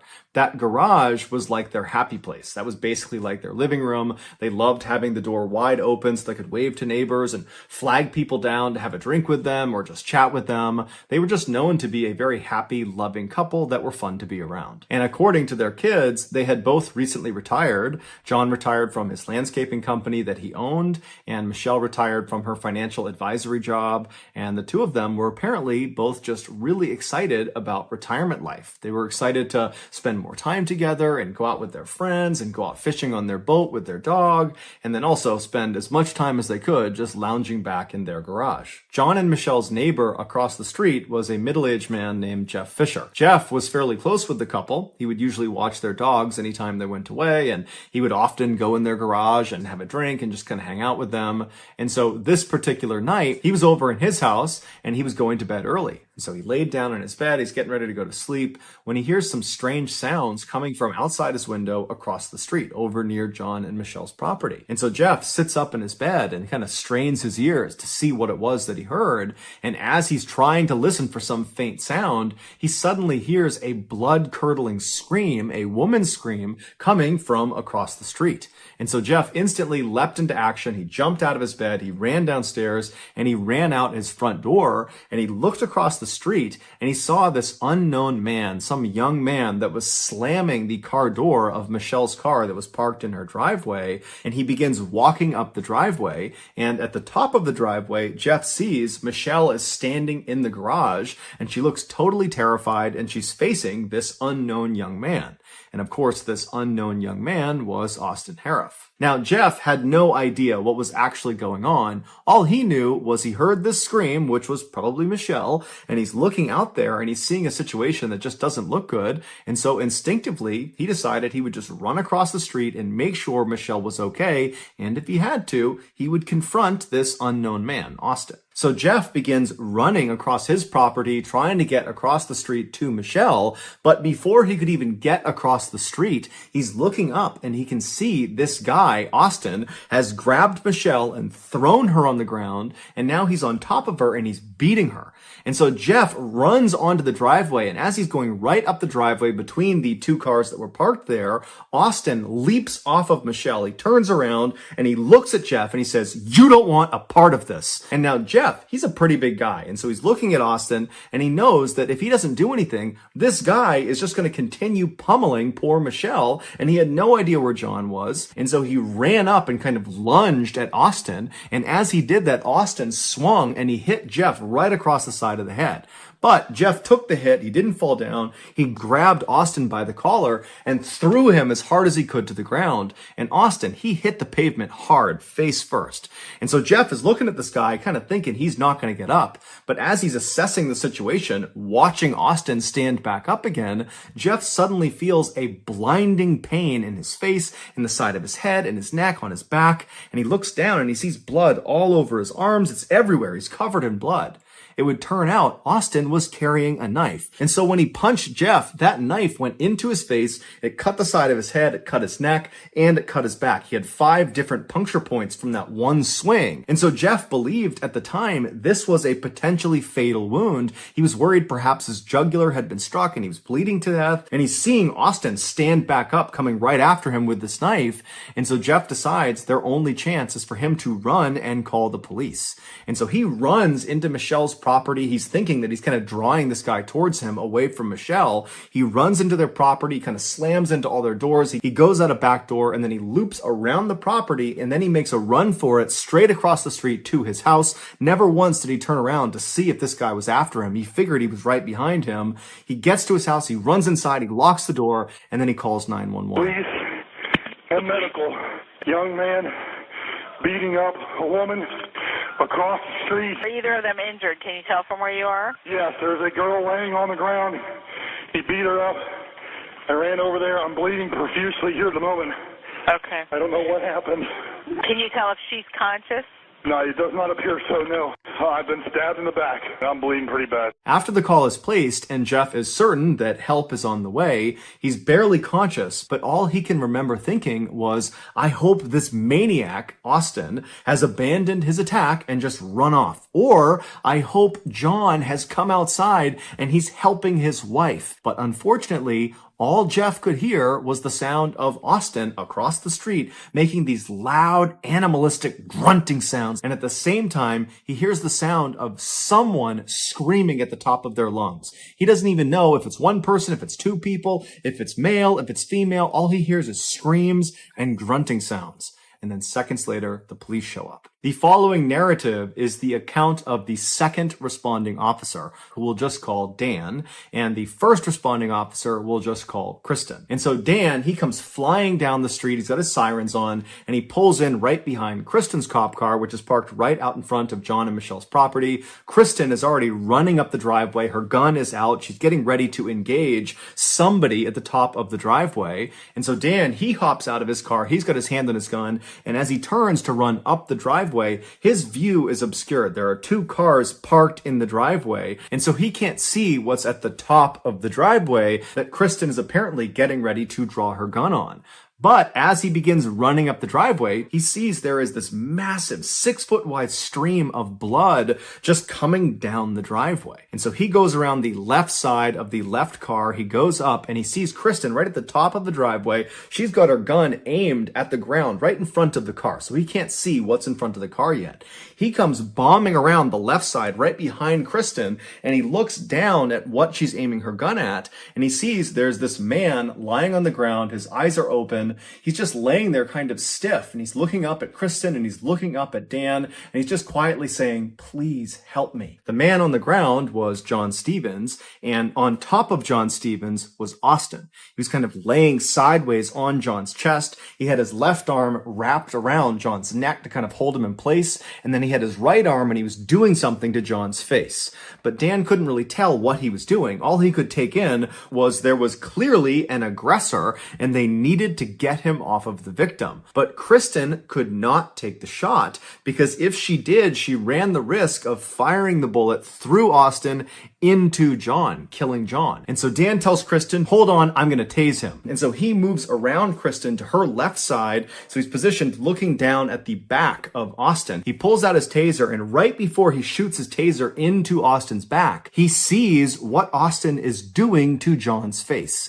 With his free right hand, he was reaching into John's mouth and pulling his cheek out, kind of like a fish hook. He was pulling it out as far as he could, and then he was biting into John's cheek, and he was ripping out pieces of flesh and chewing and swallowing them. And from his position, Dan only saw this for a second, but he suddenly noticed, and Kristen, the other officer, would later confirm, there were all these chunks already missing from John's face. And so Dan kind of snapped out of what he was seeing and fired his taser into the back of Austin, but it did nothing. It had absolutely no effect. Austin was entirely focused on biting John's face. That was all he was doing. He wasn't even registering that there were cops with their guns drawn on him. It was like they weren't even there. And so Dan runs back around Kristen to the other side of her. He's now on her right side, so he's standing right next to the car, looking down at Austin's front. And he tells Kristen to kind of back up for a second, and then Dan winds up and kicks Austin square in the face, knocking his head off of John's face. But as soon as Austin comes off of John, he doesn't get up and try to fight with Dan. Instead, he just jumps back down, gets a deeper grip on John, and plunges his mouth back onto John's face.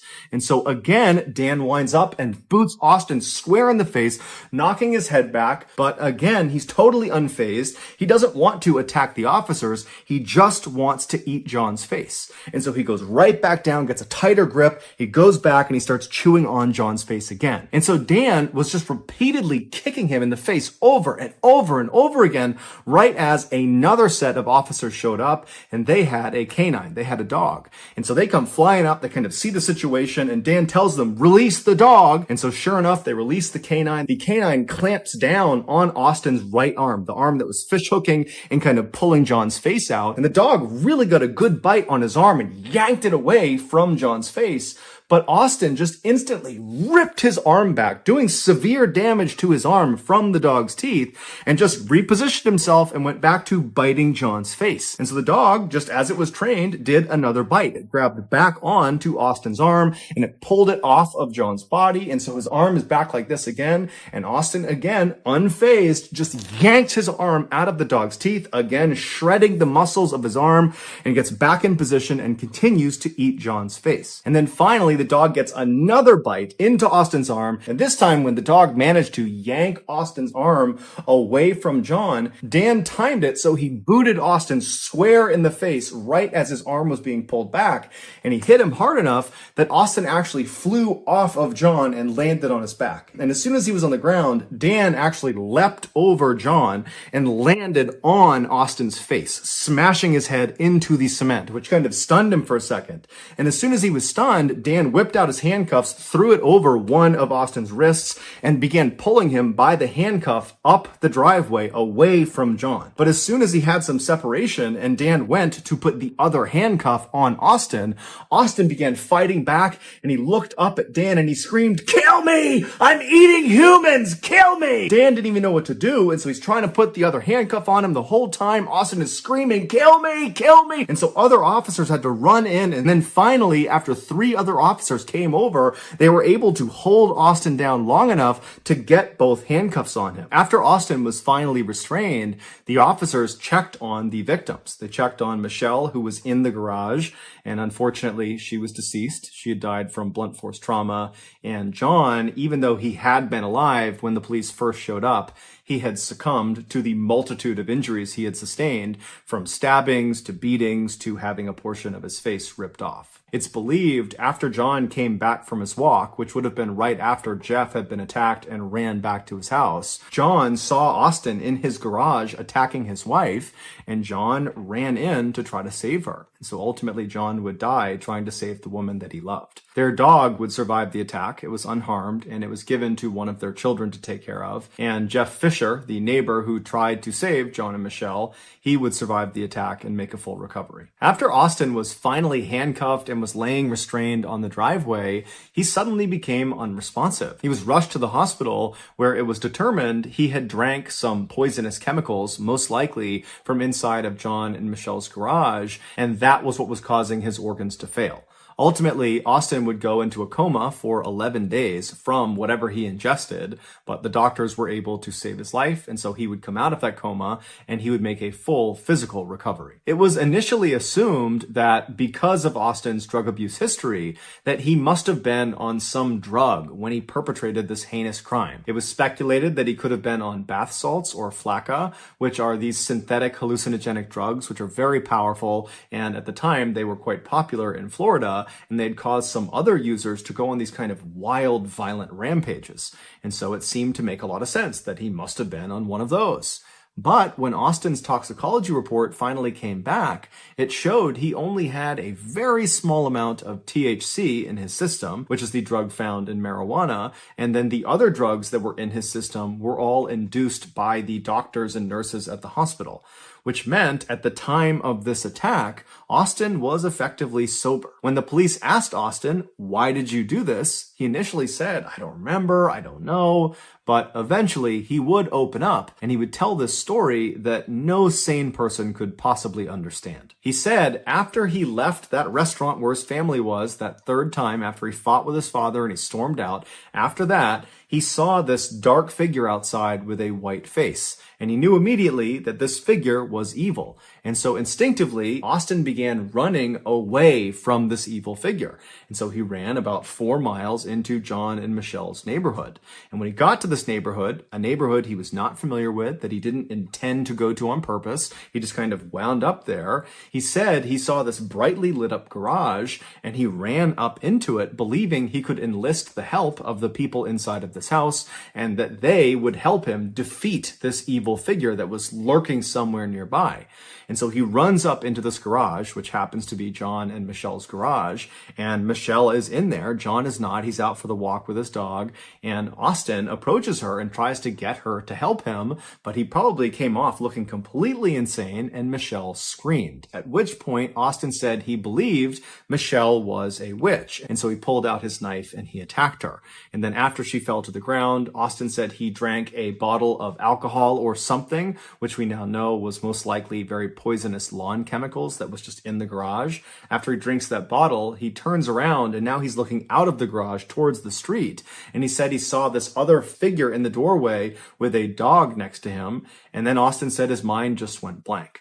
It's believed the figure he saw in the doorway was John Stevens returning from his walk, but we don't know for sure, and frankly, this story is pretty incoherent to begin with, because it doesn't account for the fact that before John came back, Austin had been grappling with Jeff Fisher and stabbing Jeff Fisher, the neighbor. But Austin would say he has no recollection of encountering Jeff Fisher, he has no recollection of John or what he looked like, and he certainly doesn't remember biting John's face, and he had no memory of any interactions with police. He said that basically he turned around, he sees this figure, this dog, and then his mind went blank, and then he woke up about 2 weeks later in the hospital. Now, when his story went public, a lot of people just were not willing to accept that story. They said he was making it up so he could plead insanity at his trial and get a lesser sentence. But a world-renowned forensic psychologist named Philip Resnick, who had worked on many high-profile cases before, he did a lengthy assessment of Austin, and he came to a very different conclusion than the public. In his 38-page report, Resnick points out the fact that Austin continued to bite John's face even when he was being openly threatened with being shot by the police officer standing right over him. He continued to bite John's face after he was tased. He continued to bite John's face after he was kicked in the head repeatedly. He continued to bite John's face after a dog repeatedly bit him. This all suggests that Austin was truly in a psychotic state when this attack occurred. A sane person, even under the influence of drugs, will retain a basic survival instinct. They will try to protect themselves. So when there are guns pointed at them, or they're being physically harmed, or there's threats of violence, they'll do things to protect themselves. But Austin didn't. It was like he had no idea about anything else except John's face. Resnick specified that the type of psychotic episode that Austin was suffering from on the night of the attack is something called clinical lycanthropy delusions. Clinical lycanthropy is a very rare occurrence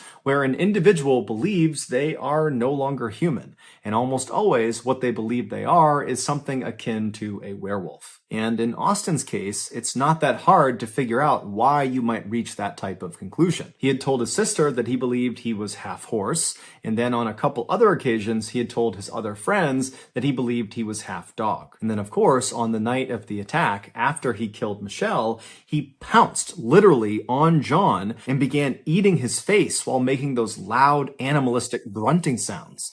This is behavior that is certainly on par with what you would expect a werewolf to do in a movie.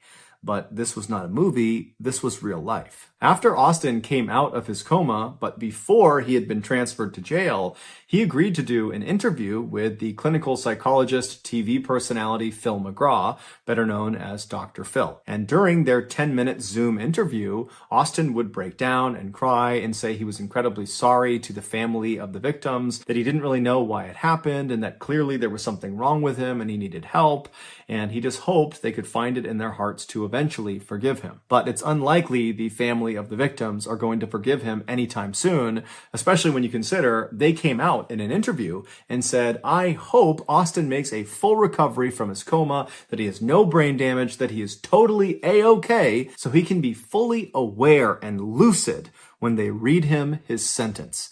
A sentence they hoped would be the death penalty. As of right now, though, the family of the victims will just have to keep on waiting because Austin is still in jail awaiting trial. So that's going to do it, guys. If you got something out of today's episode and you haven't done this already, please invite the like button to come with you to the zoo. And then when you're there, accidentally spill honey on them and then push them into the bear enclosure. Also, please subscribe to our channel and turn on all notifications so you don't miss any of our weekly 2 or 3 video uploads. We are now selling merchandise like flannels and hats and mugs and sweatshirts and all sorts of stuff. If you're interested, go to shopmrballen.com. If you want to learn about upcoming deals and promotions in our shop, go to our shop's Instagram page. The username is shopmrballen. If you want to get in touch with me, you can direct message me on Instagram or on Twitter. My username for both platforms is the same. It's johnballen416. I also have a ton of content over on TikTok where my username is MrBallen. We also have a second YouTube channel called MrBallen Shorts, where we post random short videos and lost episodes. We also have a Facebook page just called MrBallen, where we post condensed versions of the long episodes you see on YouTube. If you have a story suggestion, please submit it to our subreddit just called MrBallen. It's linked in the description below. So whether I see you on Instagram, Twitter, TikTok, Reddit, YouTube, Facebook, or some combination, just know that I really appreciate your support. And until next time, that's going to do it. See ya.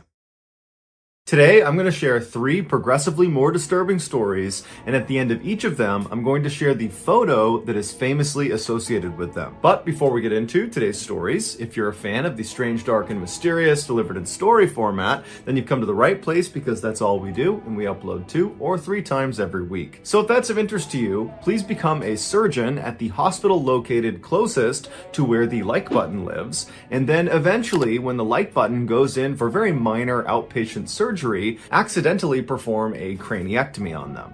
Also, please subscribe to our channel and turn on all notifications so you don't miss any of our weekly uploads. All right, let's get into today's stories.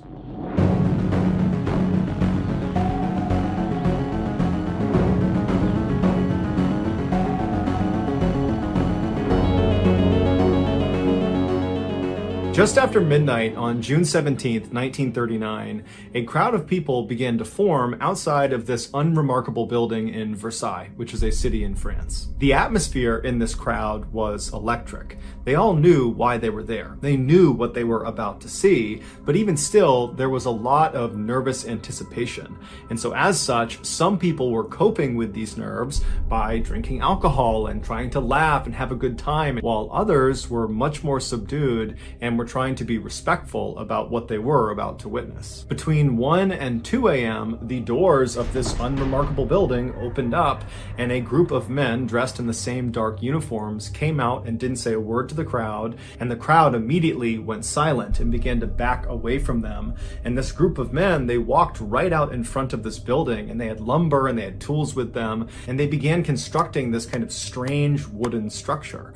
And so the crowd, they wanted to get up close to see what these guys were doing, but at the same time, they didn't want to get too close. And so as the crowd formed a sort of half moon around these men that were doing the constructing were moving so seamlessly, like all of them had built this structure dozens of times before, and it was just muscle memory. And so by about 3 a.m., this structure was built, and they placed this large basket next to the structure, and then these men packed up their tools and the remaining pieces of lumber, and they turned around and they went right back inside the doors into the building and were gone. At this point, the crowd had become quite sizable outside of this building, and they were growing kind of restless because they knew now that this structure was built that the next time those doors open, the show is really going to start. This spectacle they are all there for, it's about to happen. And the crowd all knew that this event couldn't happen if the sun was up, because if the sun was up and the area was well lit, the press would be able to take pictures and film it, and that's not what officials wanted. They wanted this to happen in the darkness.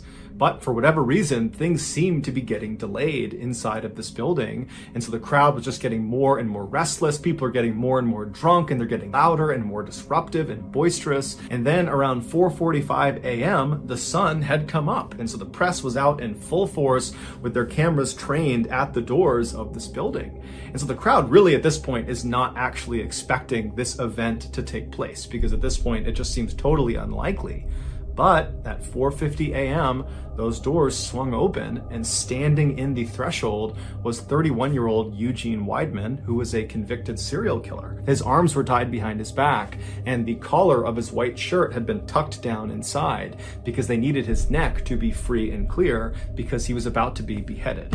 So the 2 guards on either side of Eugene, they pulled him forward out towards the crowd so the executioners behind him, who were dressed all in black, could filter out and take up positions alongside the guillotine, which is that wooden structure that had been built earlier in the morning. And so as Eugene is being brought out towards the crowd and everything is getting set up for his execution, the crowd went wild. They were shrieking and howling and laughing and pointing and booing and just generally being completely rambunctious and totally bloodthirsty. Eugene kept his head down. He did not want to look at the crowd, and he did not want to look at the guillotine. And so eventually the 2 guards turned him and walked him directly towards the base of the guillotine, at which point the executioners that had taken up their positions around this device, they grabbed him and slid him forward so he was on his stomach on top of this wooden platform, the guillotine, and they slid him forward until his head poked through this opening at the very far end, at which point his neck was positioned right under this huge blade that was was dangling right above him,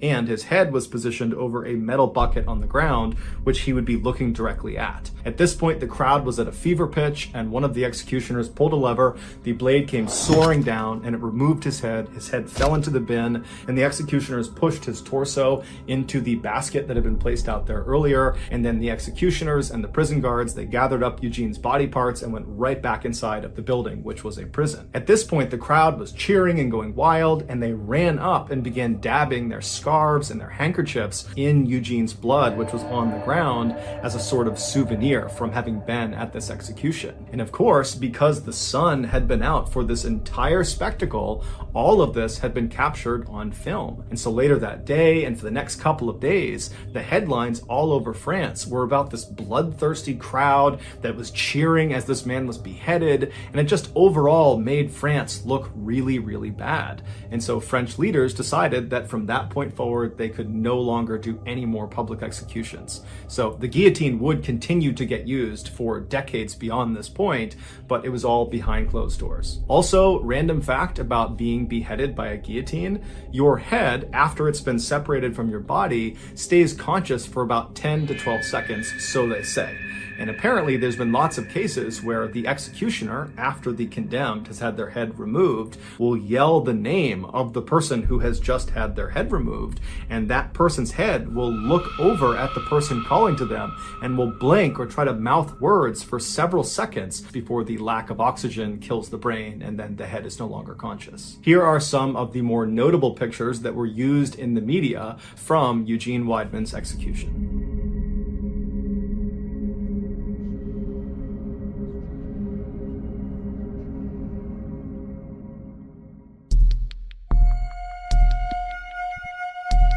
In the early 1900s, Eben Byers was a man who other people envied. He was born into a very wealthy family in New York City. He attended Yale University in Connecticut, which is a very prestigious Ivy League university, and he was devilishly handsome. After his college graduation, he didn't need a job because his family was so rich, and so instead he focused his time on a passion of his, which was golfing.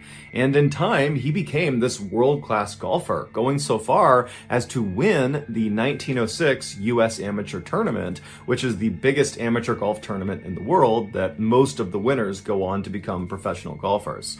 And so Eben most likely would have followed that path and become a pro golfer had his father not just handed over the very successful metalworking business that he started that made his family wealthy in the first place. And so Eben stopped his golf career and became the chairman of this incredibly successful company. And so overnight, he basically went from being just rich to being uber rich, making more money than he could possibly spend. But Eben did attempt to spend his money. He pretty much immediately began buying up luxury properties all over the country. He bought horse racing stables in the United Kingdom and in America, and he bought an entire luxury box at Forbes Field, which is where the Pittsburgh Pirates professional baseball team used to play. And so in addition to owning all these incredible things, Eben also, through his role as chairman of this company, began connecting with and befriending very powerful and influential people like the founders and executives at the Coca-Cola Company. And so all in all, Eben's life was really going quite well until 1927. That year, Eben was 47 years old, and he took some time off from gallivanting around the world and rubbing shoulders with famous people to go catch a football game at his alma mater at Yale University. So he hops on a train, he rides to Connecticut, he watches this game, and then afterwards he gets back on the train to head back to Pittsburgh, and this is a very long ride. It's over 12 hours long, and so Eben naturally bought a first-class ticket, and so he was inside of a train car that had bunk beds for passengers to sleep on during the ride.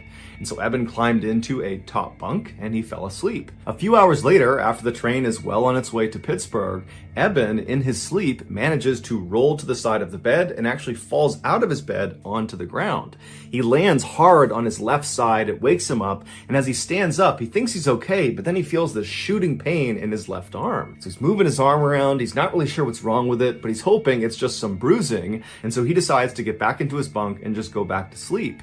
And so he manages to fall asleep despite the pain, and then when they roll into the station in Pittsburgh several hours later, he wakes up and right away he feels feels that pain in his left arm. And so after getting off the train and going back to his house and dropping off his luggage, he went right to his physical therapist's office to ask him if there was anything he could do to help with the pain in his arm. And so the physical therapist examines Eben's shoulder and determines that, there's no structural damage to his arm, but obviously Eben is in pain. And so he says, look, there's a new product that came online that's quite expensive, but since you're a man of means, maybe it's something you want to consider. It's called Radithor, and it's supposed to dull aches and pains, and it's supposed to give you this huge boost of energy. And so, maybe you want to try that. And so Eben was really excited at the notion of taking this new health tonic and said, yeah, let's do it. And so his physical therapist wrote him a prescription for Radithor. Eben took the prescription and he went to the drugstore. He picked up a half-ounce bottle of this liquid. He went back to his house and, as prescribed, he drank a very small spoonful of this liquid.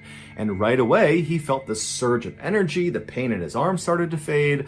All the things this health tonic claimed to be able to do, it was doing. And so over the next couple of days, Eben very diligently every day took the prescribed amount, a very small spoonful of this Radithor, and every day he felt better and better and better. Not just the pain in his arm, but overall he felt happier, he felt fitter, he felt alive, and he was attributing all those feelings to this miracle tonic.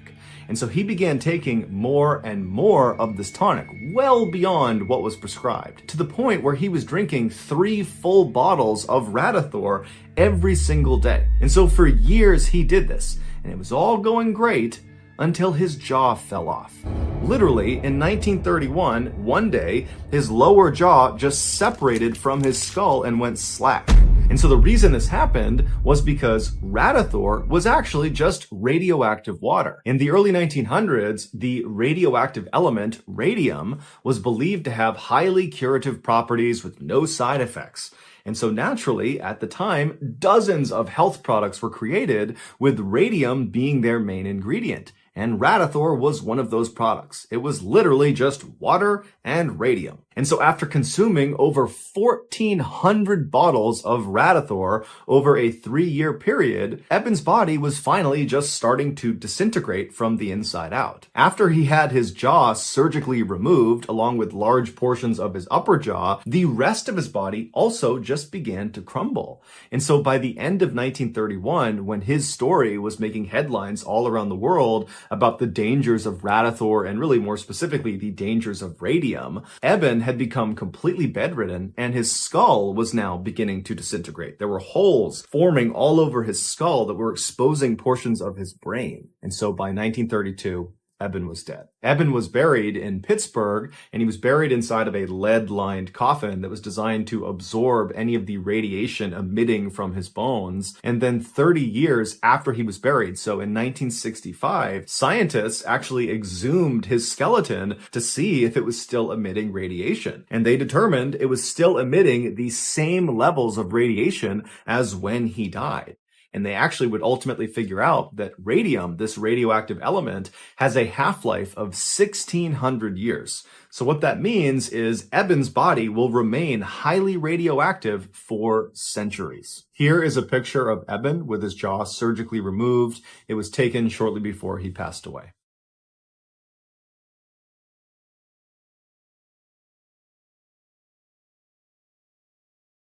There is still some debate about what exactly happened in this story that I'm about to share with you.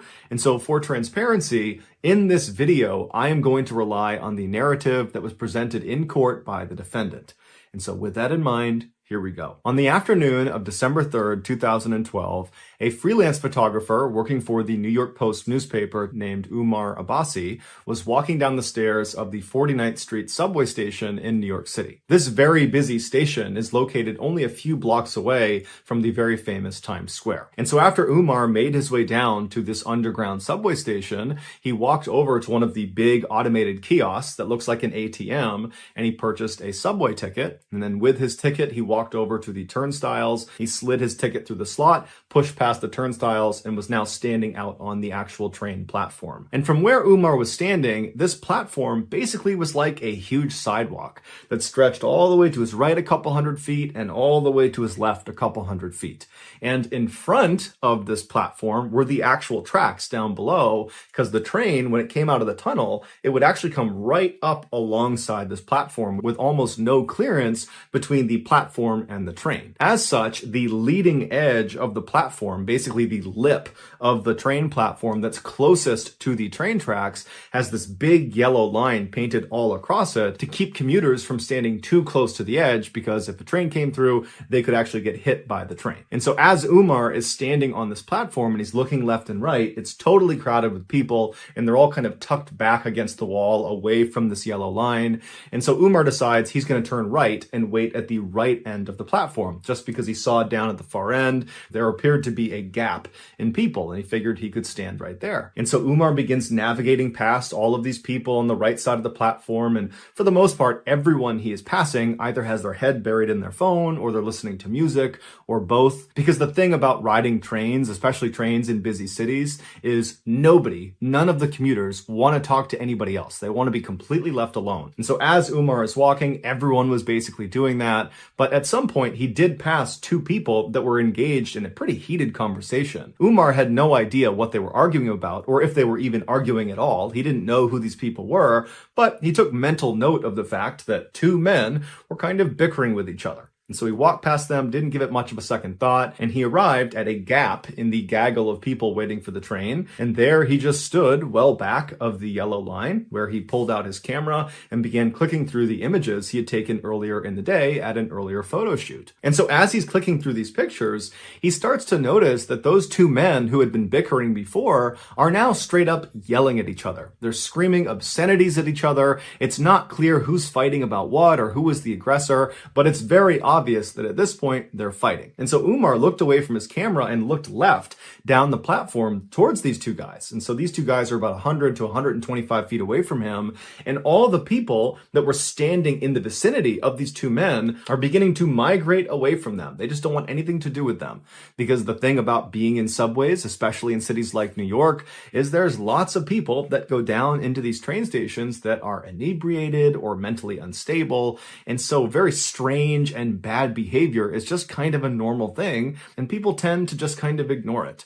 And so that's what's happening. People are kind of walking away from these two fighting men, doing their best to pretend it's not happening. And so Umar spent a couple more seconds staring down the platform at these two men, but eventually just shrugged and thought, you know what, whatever problems they have, they're not mine. And so Umar went back to his camera and continued to click through his pictures, when all of a sudden he hears a scream coming from the left side of the platform.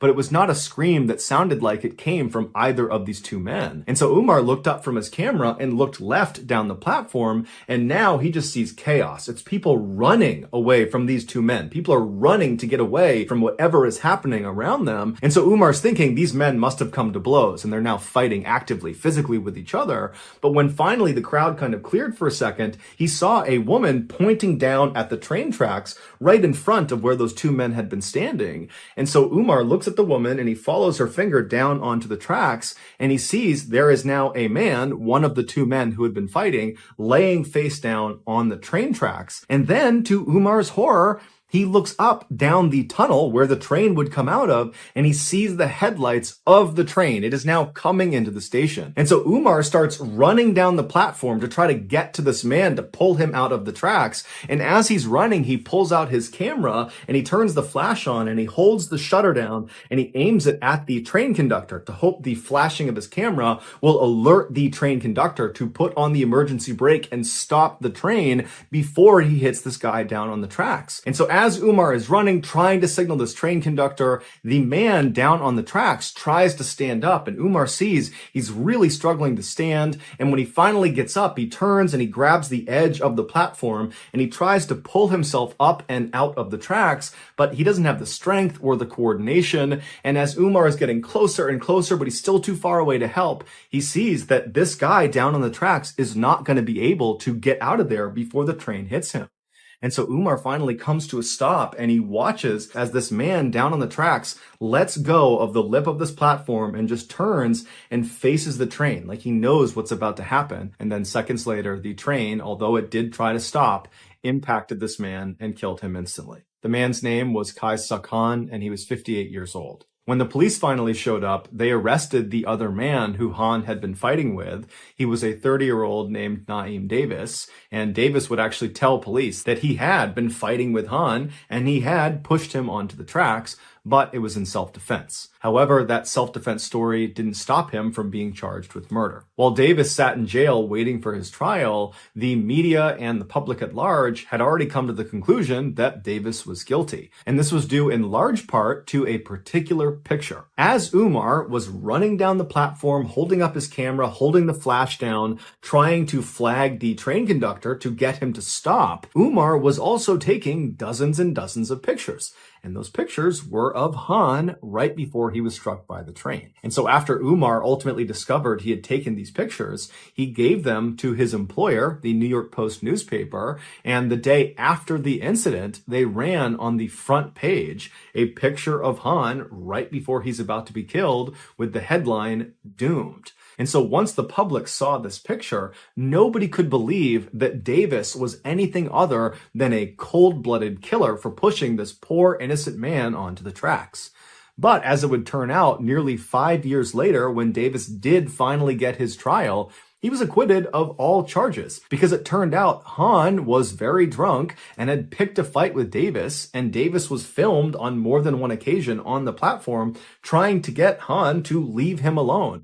And so finally, after Han began making death threats and then grabbed Davis's shoulder, Davis turned around and pushed him, and Han, being drunk, stumbled and fell backwards onto the tracks and then was ultimately killed. Here is the infamous photo of Han on the cover of the New York Post newspaper. So that's going to do it, guys. If you found the secret in today's episode, let us know in the comments section what it is and where you found it, so give us the timestamp. And if you're the first to do that, we'll pin you at the top of the comments section. If you got something out of today's episode and you haven't done this already, please become a surgeon and get a job at the hospital located nearest to where the like button lives. And then eventually, when the like button goes in for a very minor outpatient surgery, accidentally give them a craniectomy. Also, please subscribe to our channel and turn on all notifications so you don't miss any of our weekly 2 or 3 video uploads. We are now selling merchandise like flannels and hats and sweatshirts and mugs and all sorts of stuff. If you're interested in official MrBallen merch, go to shopmrballen.com. If you want to know about upcoming deals and promotions, check out our shop's Instagram page. The username is shopmrballen. If you want to get in touch with me, you can direct message me on Instagram or on Twitter. My username for both platforms is the same. It's John Ball 416. I also have a ton of content over on TikTok where my username is MrBallen. We also have a second YouTube channel called MrBallen Shorts where we post random short videos and lost episodes. We also have a Facebook page just called MrBallen where we post very condensed versions of the stories we post on YouTube. If you have a story suggestion, please submit it to our subreddit just called MrBallen. It's linked in the description below. So whether I see you on Instagram, Twitter, TikTok, Reddit, YouTube, Facebook, or some combination, just know that I really appreciate your support, and until next time, that's going to do it. See ya. Today's story has a very distressing and graphic plot twist at the end, and so viewer discretion is advised. But before we get into today's story, if you're a fan of the strange, dark, and mysterious delivered in story format, then you come to the right place because that's all we do, and we upload once or twice every week. So if that's of interest to you, please tell the like button you're going to upload on your YouTube channel 3, 4, even 5 times every week, and then knock it down to 3 or 4 times a week, and then 2 or 3 times a week, and then 1 or 2 times a week, and then go ahead and just don't post for 3 weeks straight. Also, please subscribe to our channel and turn on all notifications so you don't miss any of our weekly uploads. All right, let's get into today's story.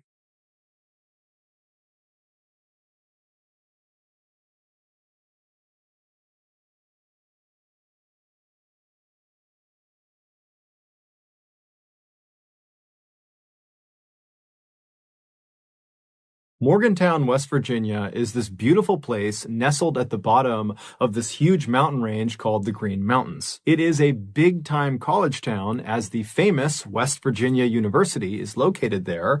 And so during the school year, the town is full of young people. And during the football season, the town is absolutely buzzing with excitement.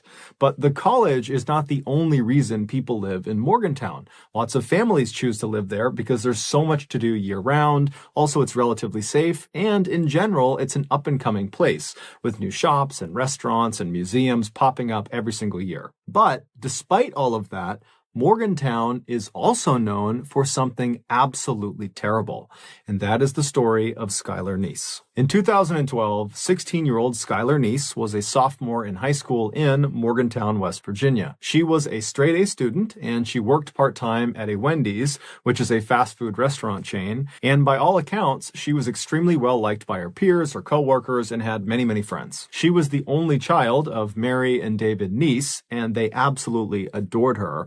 David, in particular, who was this big, burly man's man, he said that he spoiled his daughter rotten. The parents would say their daughter was full of love and life, and she was fiercely loyal, and at times, she could be absolutely hilarious. One of Dave's fondest memories is when Skylar was a very young girl, he was home taking care of her by himself. And that morning, as he's looking after her, she asks him if he will participate in one of her trademark tea parties. And so David, the ever-dutiful father, walks over and says, "Of course, I'll participate in your tea party." And he sits down in this little tiny pink chair, and his daughter, who's got her ballerina tutu on, she's across the table and she's all smiles, and she sits down in her little pink chair, and she hands him this little plastic teacup. And so he takes the teacup and he sees there's water already inside of it.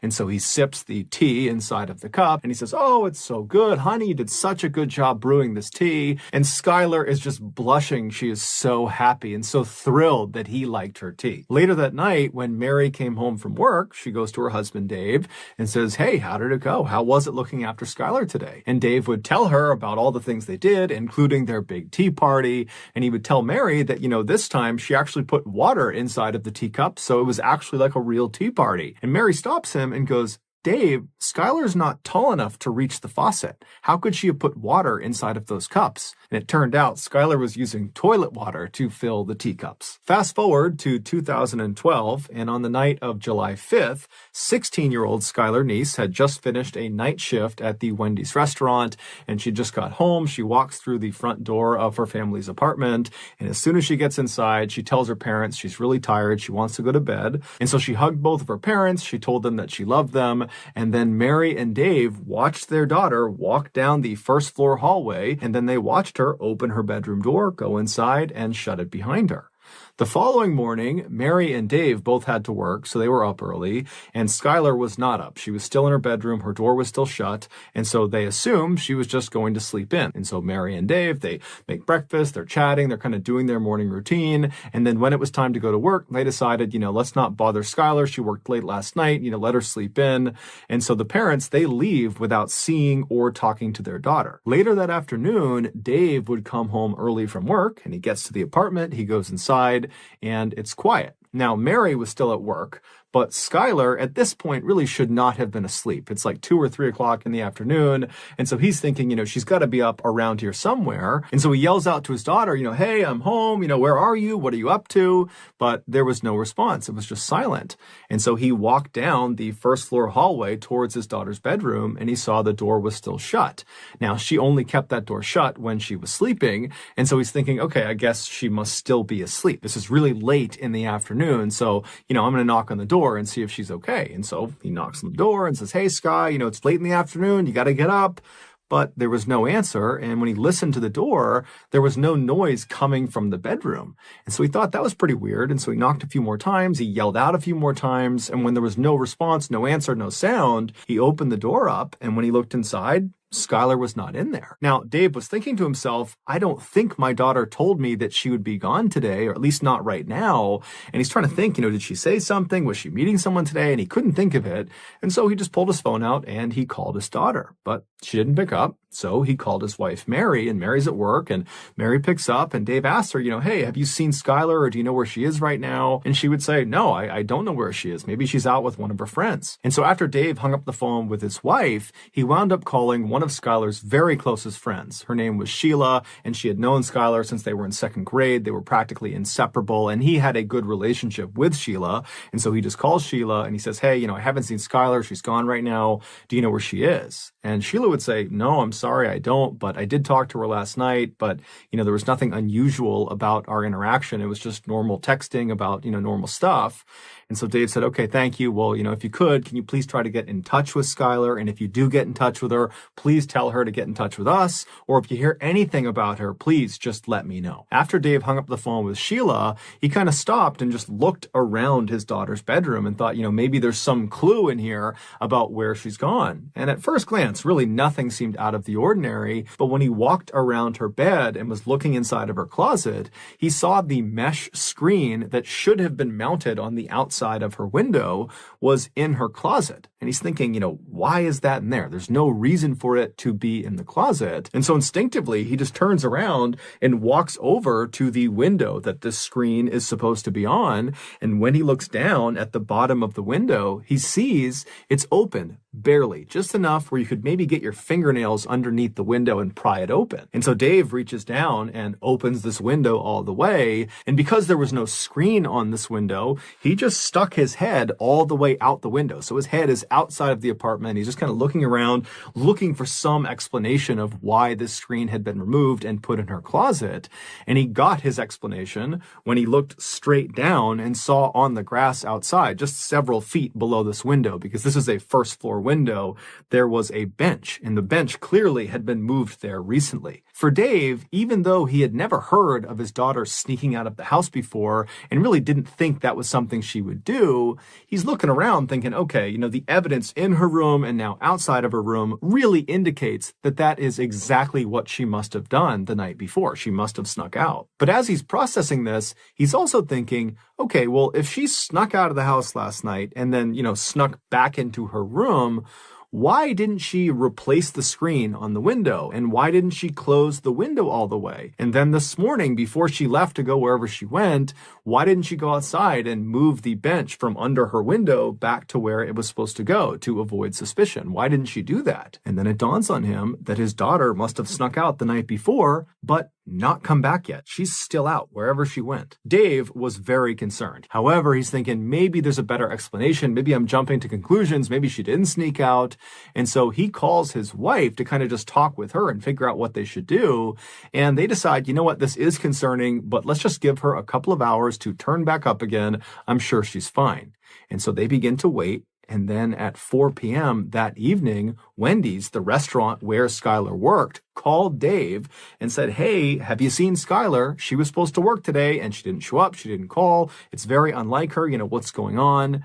And this was the tipping point. Dave and Mary knew something had to be wrong. And so Dave called the police. Long County 911, do you have an emergency? I have a 16-year-old daughter who apparently snuck out of her room last night. She has not been home, hasn't went to work, can't get a hold of her from any of her friends. I am scared to death. Has she done this before? No.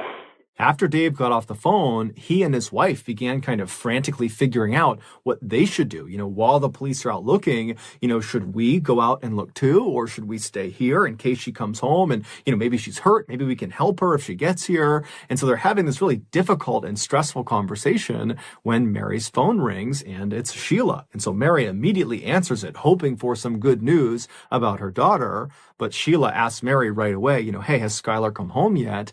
And Mary says, no, she hasn't. And in fact, we just got off the phone with the police because this doesn't make sense. Something's wrong and we're getting the police involved. And so when Sheila hears this, she kind of takes a deep breath. And then after a little bit of a hesitation, she says, Mary, I've got to tell you the truth about last night. She would go on to explain that the night before, Skylar had snuck out of the house, and so had she, along with their other very close friend named Rachel. And Rachel was someone that Mary and Dave also knew very, very well. The three girls were kind of like best friends and totally inseparable.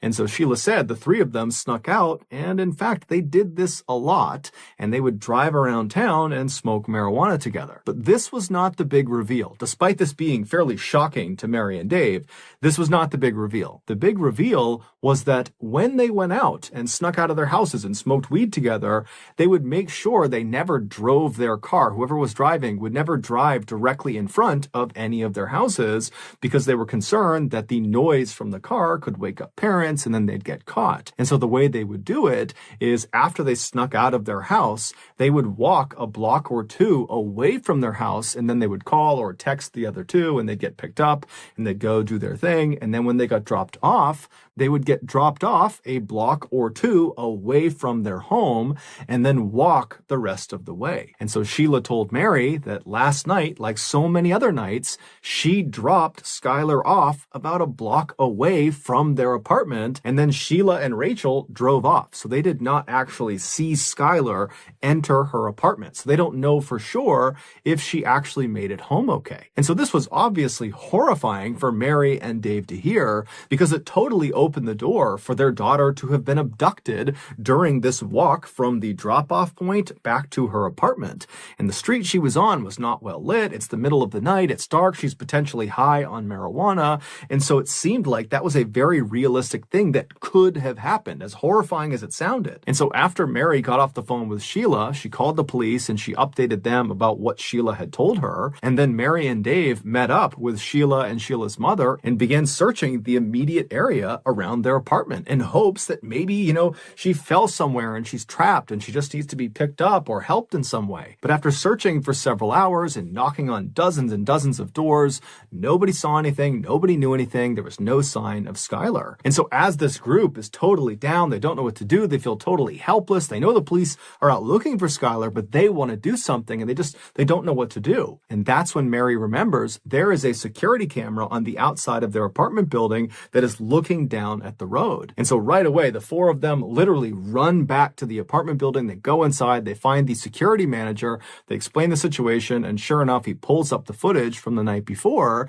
and the footage they see doesn't make sense. Sheila had dropped Skylar off on that corner, kind of out of view of the camera at around midnight. But at 12:30, so 30 minutes after she's been dropped off, you see this unknown kind of generic looking car pull up right in front of the apartment complex. And then Skylar comes running across the lawn, goes right up to the car, opens the back door, hops in the back seat, shuts it, and the car drives off. Even though this did not solve the mystery of where their daughter was, because they had no idea what car this was, who was driving it, or where they were going, Mary and Dave still felt relieved because from their perspective, it seemed like their daughter had willingly got into this vehicle. Whoever it was, whatever they were doing, she had gotten in on purpose, which meant she probably was not being abducted, which was their big fear. Over the next couple of days, the police analyzed this footage and tried to get information about this car, but the footage was so grainy, they couldn't do it. However, the police were telling Dave and Mary, hey guys, I'm sure Skylar is going to show up any day now. As much as you may not want to believe it, that your daughter is capable of running away, it is fairly common for teens to do that. They'll run away and then, a couple days later, they'll pop back up. And so I'm sure that's what's going on with Skylar. She chose to get in that car. And so I'm sure she will choose to get back in touch when she feels comfortable. So a couple of days go by and the parents haven't heard anything from their daughter. And then a couple of weeks go by, still nothing. And then a couple of months go by, still nothing. And this is all despite the fact that there is a massive search happening led by the police, and locals in Morgantown have put flyers up everywhere that have pictures of Skylar Neese's face everywhere in town and in neighboring towns. It was like you could not go 5 feet without being reminded that this girl is missing. Have you seen her? If you have, give us information. Despite the amount of publicity this case was getting, no one came forward with any meaningful information. It was like Skylar had just vanished and no one had a clue what happened to her. Her parents were obviously devastated that they had no idea what happened to her. But they were kind of holding on to this idea that, maybe she did run away and maybe she will eventually be in touch with us. But by December of that year, so 6 months after Skylar had gone missing, no one had heard from her, no one had seen her, no one had any idea where she was, there was no new leads. And so people were starting to feel less and less optimistic, and the case was starting to kind of go cold. And then on December 12th, something totally unexpected happened that changed everything. On that night, Rachel, the other friend who had been there with Sheila and with Skylar on the night that Skylar had vanished, she has a full-blown nervous breakdown. In fact, it's so bad that she's screaming and running around and she's punching her family members, and her mom actually calls the police on her. I have an issue with a 16-year-old daughter of mine. I can't control her anymore. She's screaming. She's running through the neighborhood. Give me the phone. No, this is over. This is over. Hurry up. Get away from us. Oh, God. She just gave me a block. Oh, God. Hurry up, please.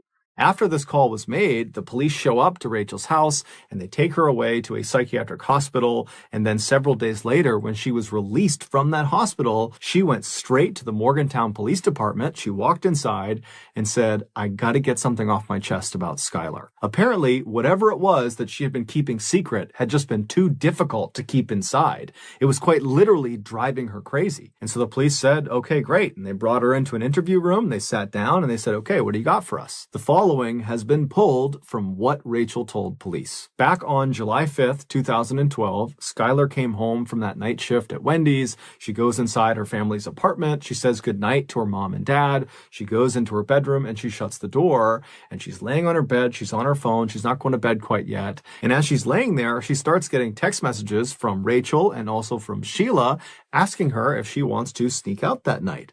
Now, Skylar didn't want to, and she said as much because she was actually hurting. She was mad at her two friends. According to some of her other friends that went to school with her and Rachel and Sheila, the three of them were totally inseparable, but lately, kind of the few months leading up to when she ultimately disappeared, there had been tension in their group. It seemed like Sheila and Rachel were getting very, very close and kind of pushing Skylar away, and Skylar was starting to pick up on it. It was little things like Sheila and Rachel would show up to school in matching outfits, but they wouldn't tell Skylar beforehand, kind of leaving her out.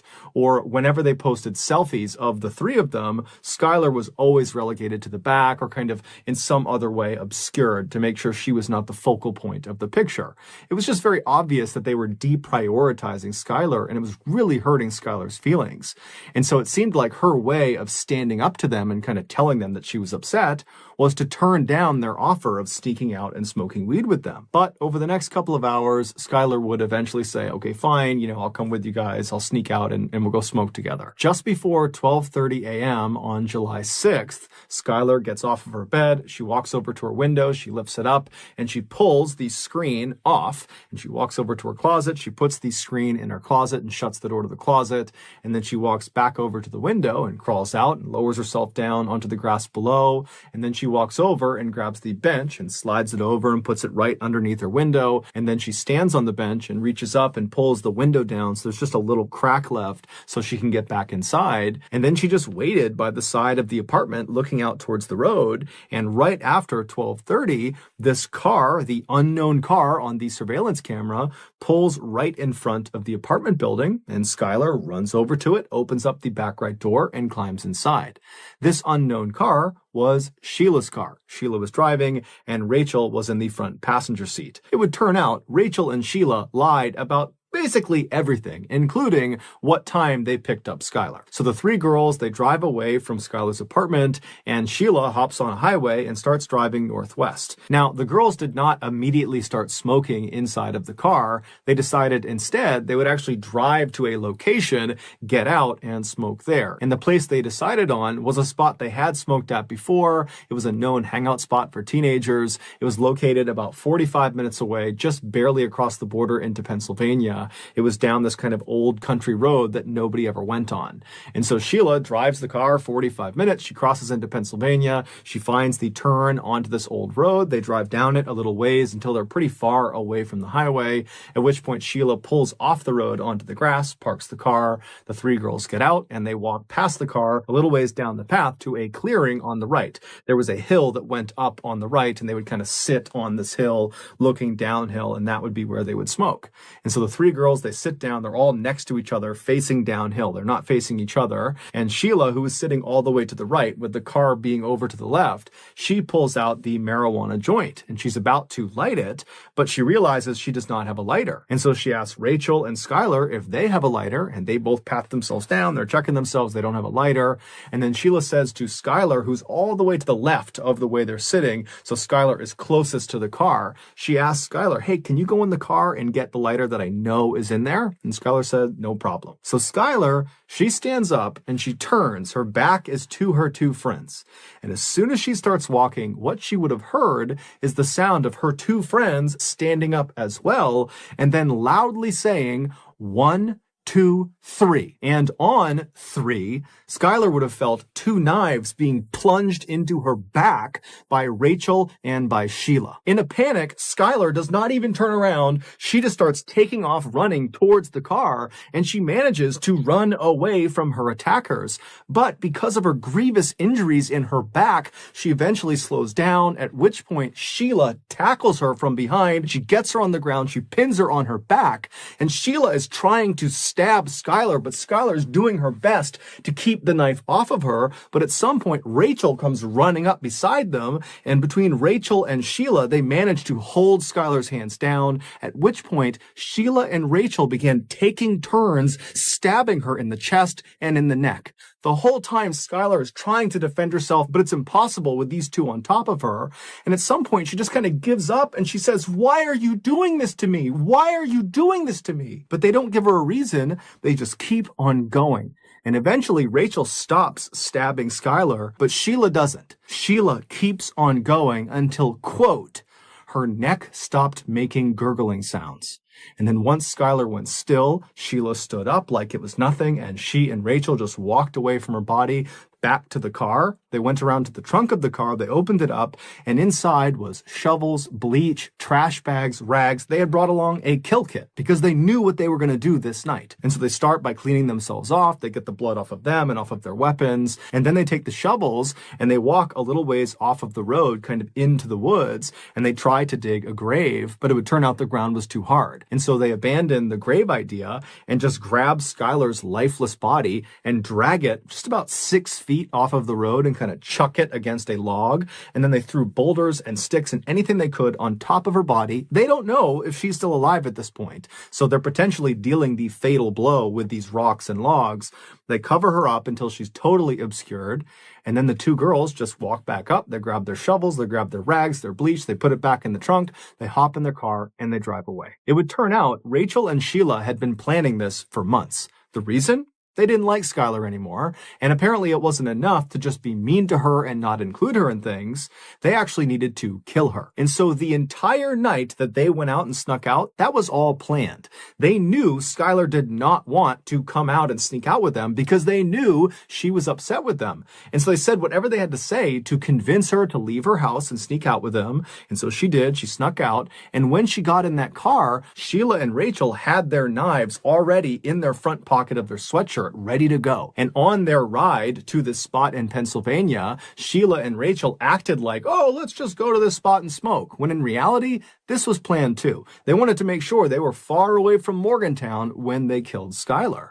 And so when they got there and they walked down to their spot to actually begin smoking, Sheila and Rachel had intentionally not brought lighters, and Sheila had left a lighter in the car specifically so she could ask Skylar to go get it. Because the plan was, as soon as Skylar gets up to get that lighter and her back is to us, Sheila and Rachel had promised each other that they would count to 3 and then attack her. Ultimately, Rachel would be sentenced to 30 years in prison, but she'll be eligible for parole in 2023. And Sheila would be sentenced to life in prison, but she would also be eligible for parole in 2028. During their trials, Rachel was very remorseful and even gave an apology to Skylar's parents during the sentencing phase. Sheila, on the other hand, smirked during her trial for most of the time. She was smiling and totally making light of it. She said she didn't do it. She was totally not remorseful remorseful, and she did not offer an apology to Skylar's parents. She did, however, leave an unbelievably cruel message on Twitter. In March of 2013, when the police came out and officially said, "We have identified the remains in the forest in Pennsylvania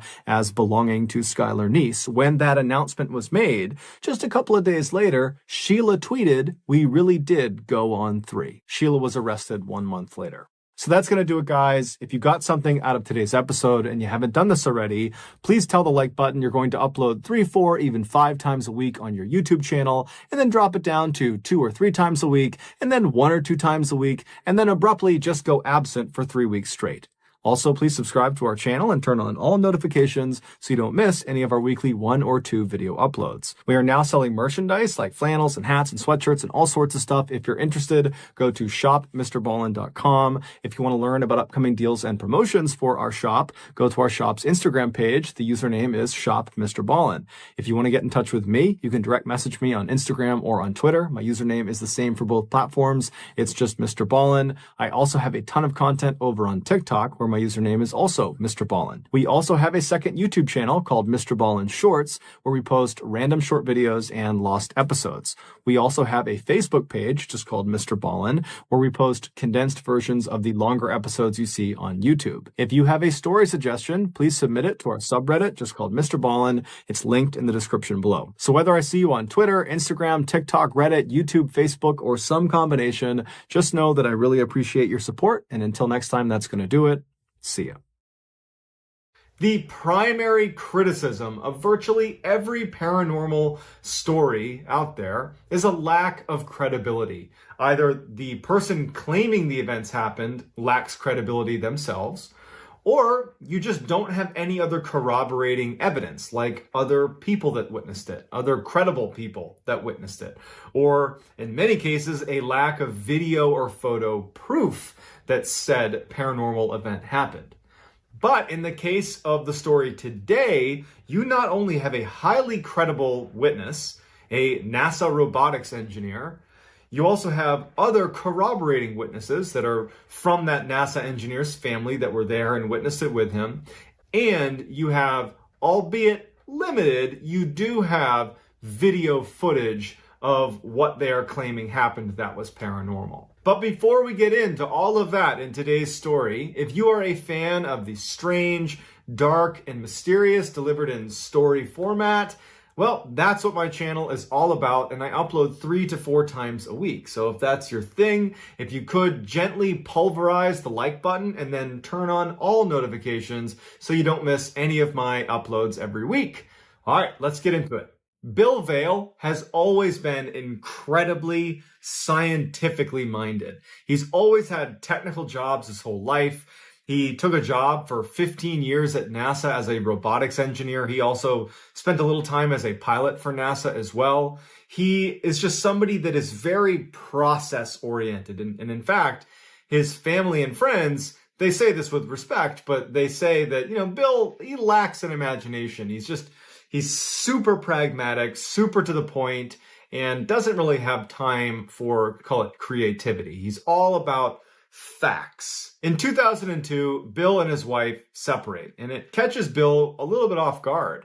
And it almost prompts like a midlife crisis for him where, before it had been really his work with NASA that had been fulfilling to him. And now he has this huge gap in his life. And suddenly, he's looking around and he's like, what am I doing all this for? I don't have a family anymore. Like, what am I doing?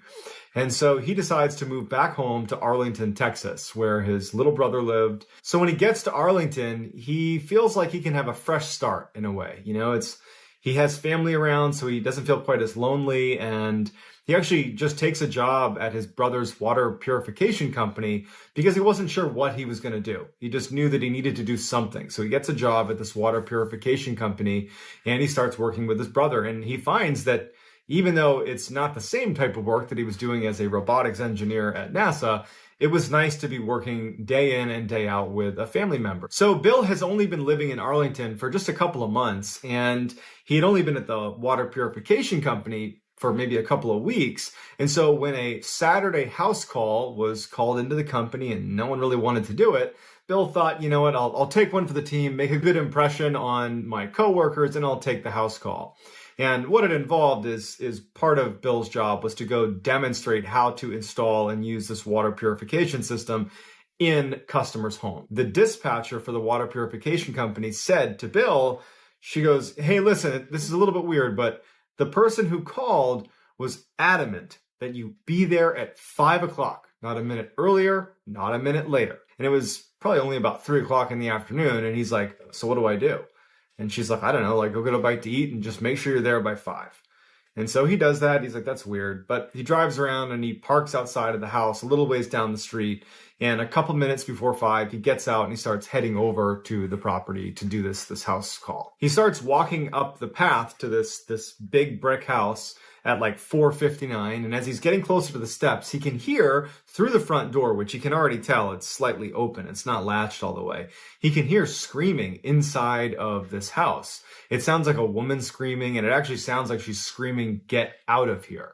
But he doesn't really know what to make of it. He has a job to do, so he walks up to the door, and even though it's open, he knocks.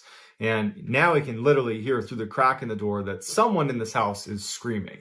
And he's listening, and finally he decides, well, I should probably just open it up and make sure everything's okay, because I can hear someone screaming inside, the door's open.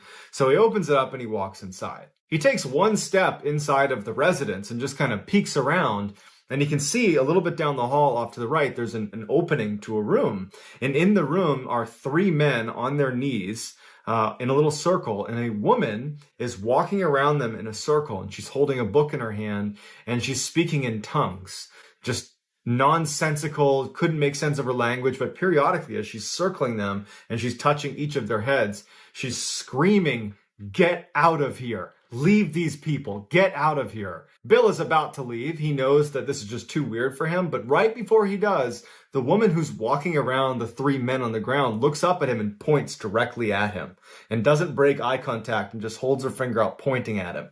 And he gets this very strange sense that like this woman wants to do harm to him. And so he just runs out the door and is like, yeah, I'm not going back in there. Goes back to his car and he calls the dispatcher back at the water purification company.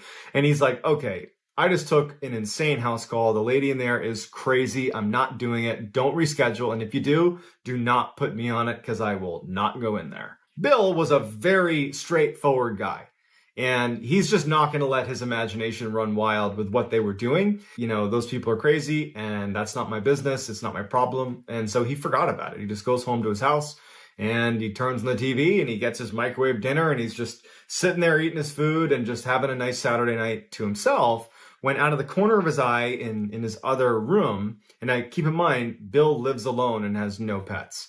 Out of the corner of his eye, he thinks he sees something small dart across the ground. He couldn't tell if it was flying through the room or if it was running through the room, but he just was like, oh, now I got, some rodent or a bird or something in my house. It must have snuck in through the chimney.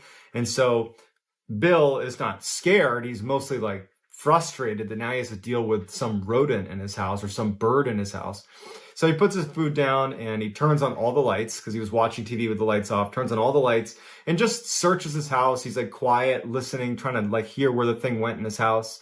And he can't hear anything. And after over an hour, he just decides, well, geez, I don't know where it went. I don't know what it was. Maybe I didn't even see it in the first place. So that night, he wakes up suddenly to what feels like some small creature running over the foot of his bed, but like over his foot. And it instantly wakes him up and he instinctively sucks his legs up to his chest under his covers. As pretty much anybody would do when some random creature is running on your feet in the middle of the night. And he's like, great, this thing, it's probably, now you can tell it's a rat, it's a rodent. He's like, great, now it's literally in my bedroom on my bed. And so he flips on the lights and now he's just mad because this is right in the middle of the night. It's the last thing he needs.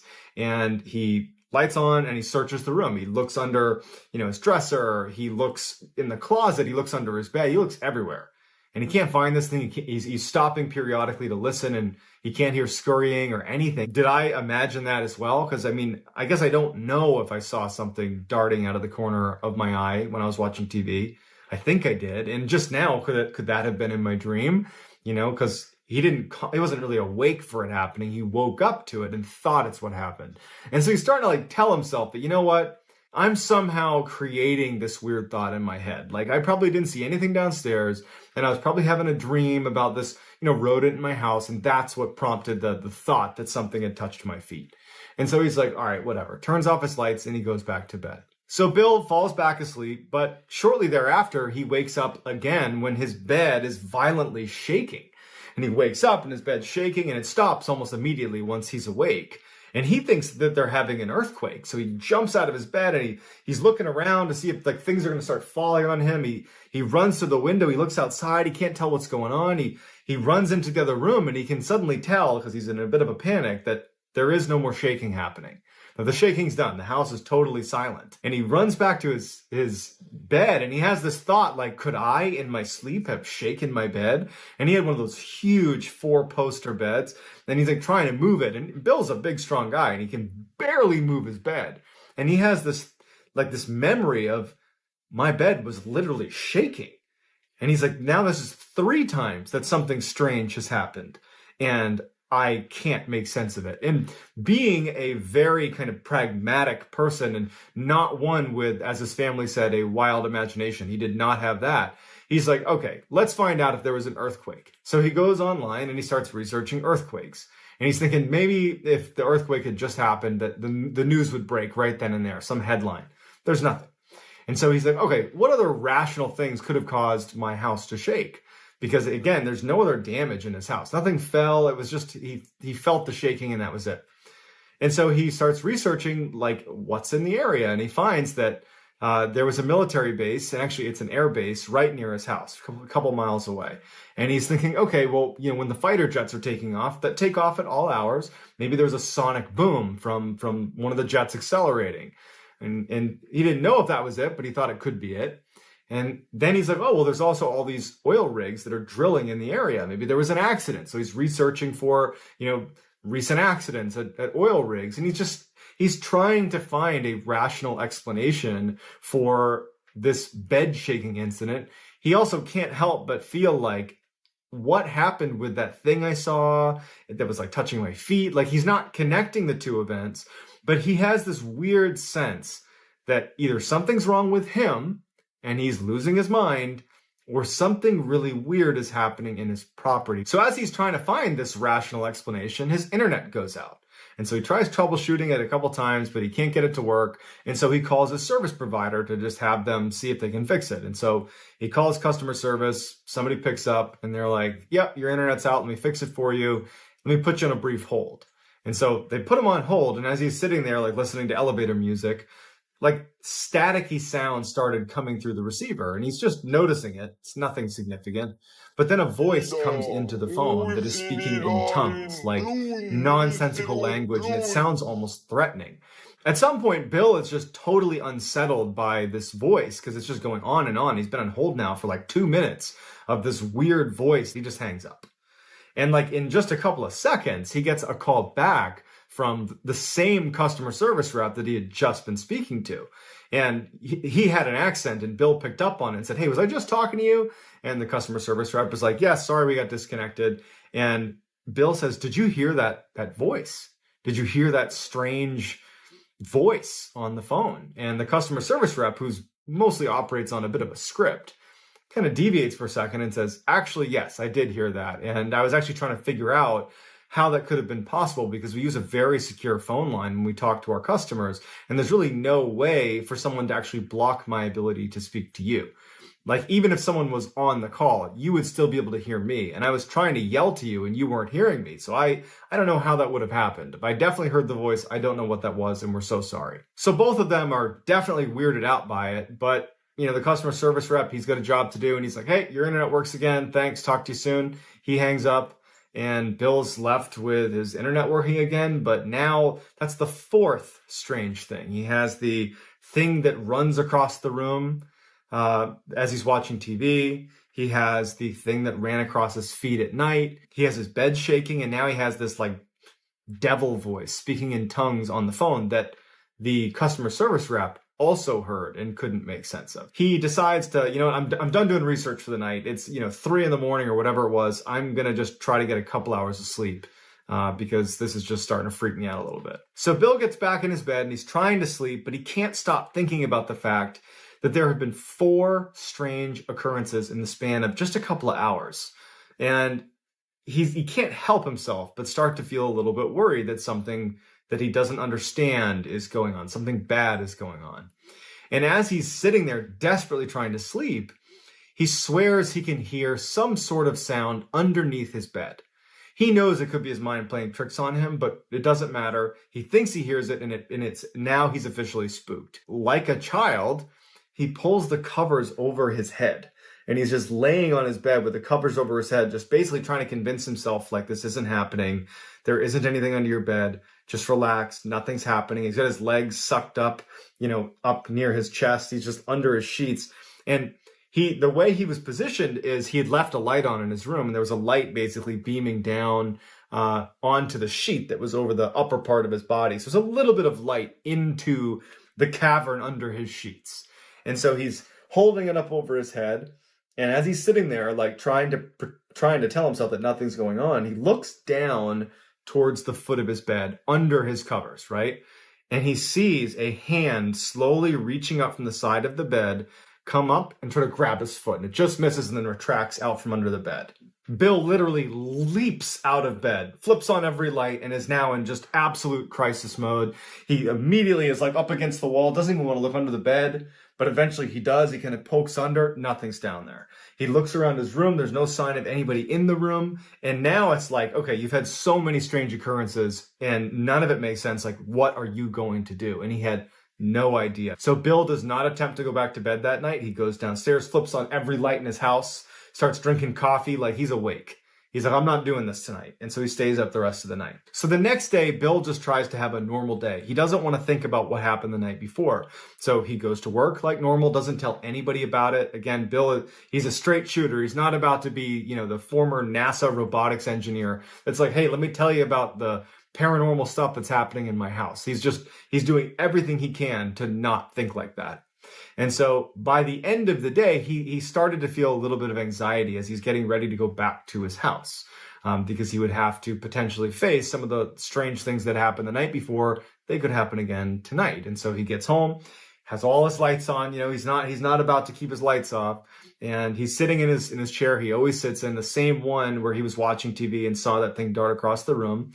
He's sitting there and he's eating his microwave dinner and he's watching TV. Again, all the lights on in his house. And he looks down for a minute to get another bite of food. And when he looks up, a bottle is zinging towards him. And he moves his head out of the way and it hits the wall beside him and it breaks. It's a glass bottle and shatters on the ground. And then all the lights in the house go out. So Bill runs to the closet where he knows he has a flashlight. He opens it up, reaches for the flashlight, and as he's about to pull it out, he hears in the closet, towards the top of the closet, this loud slamming sound.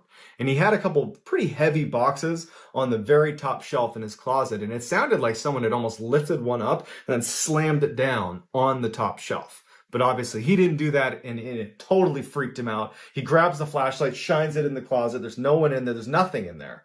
And he backs out. And then the lights come back on and his heart's racing because he knows what just happened. Someone just threw a bottle at his head.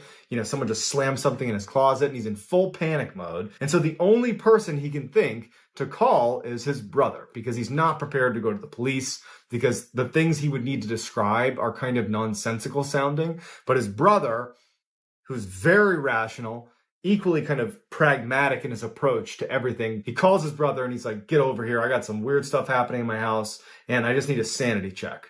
And so his brother, Bob, his younger brother, Bob, he comes over.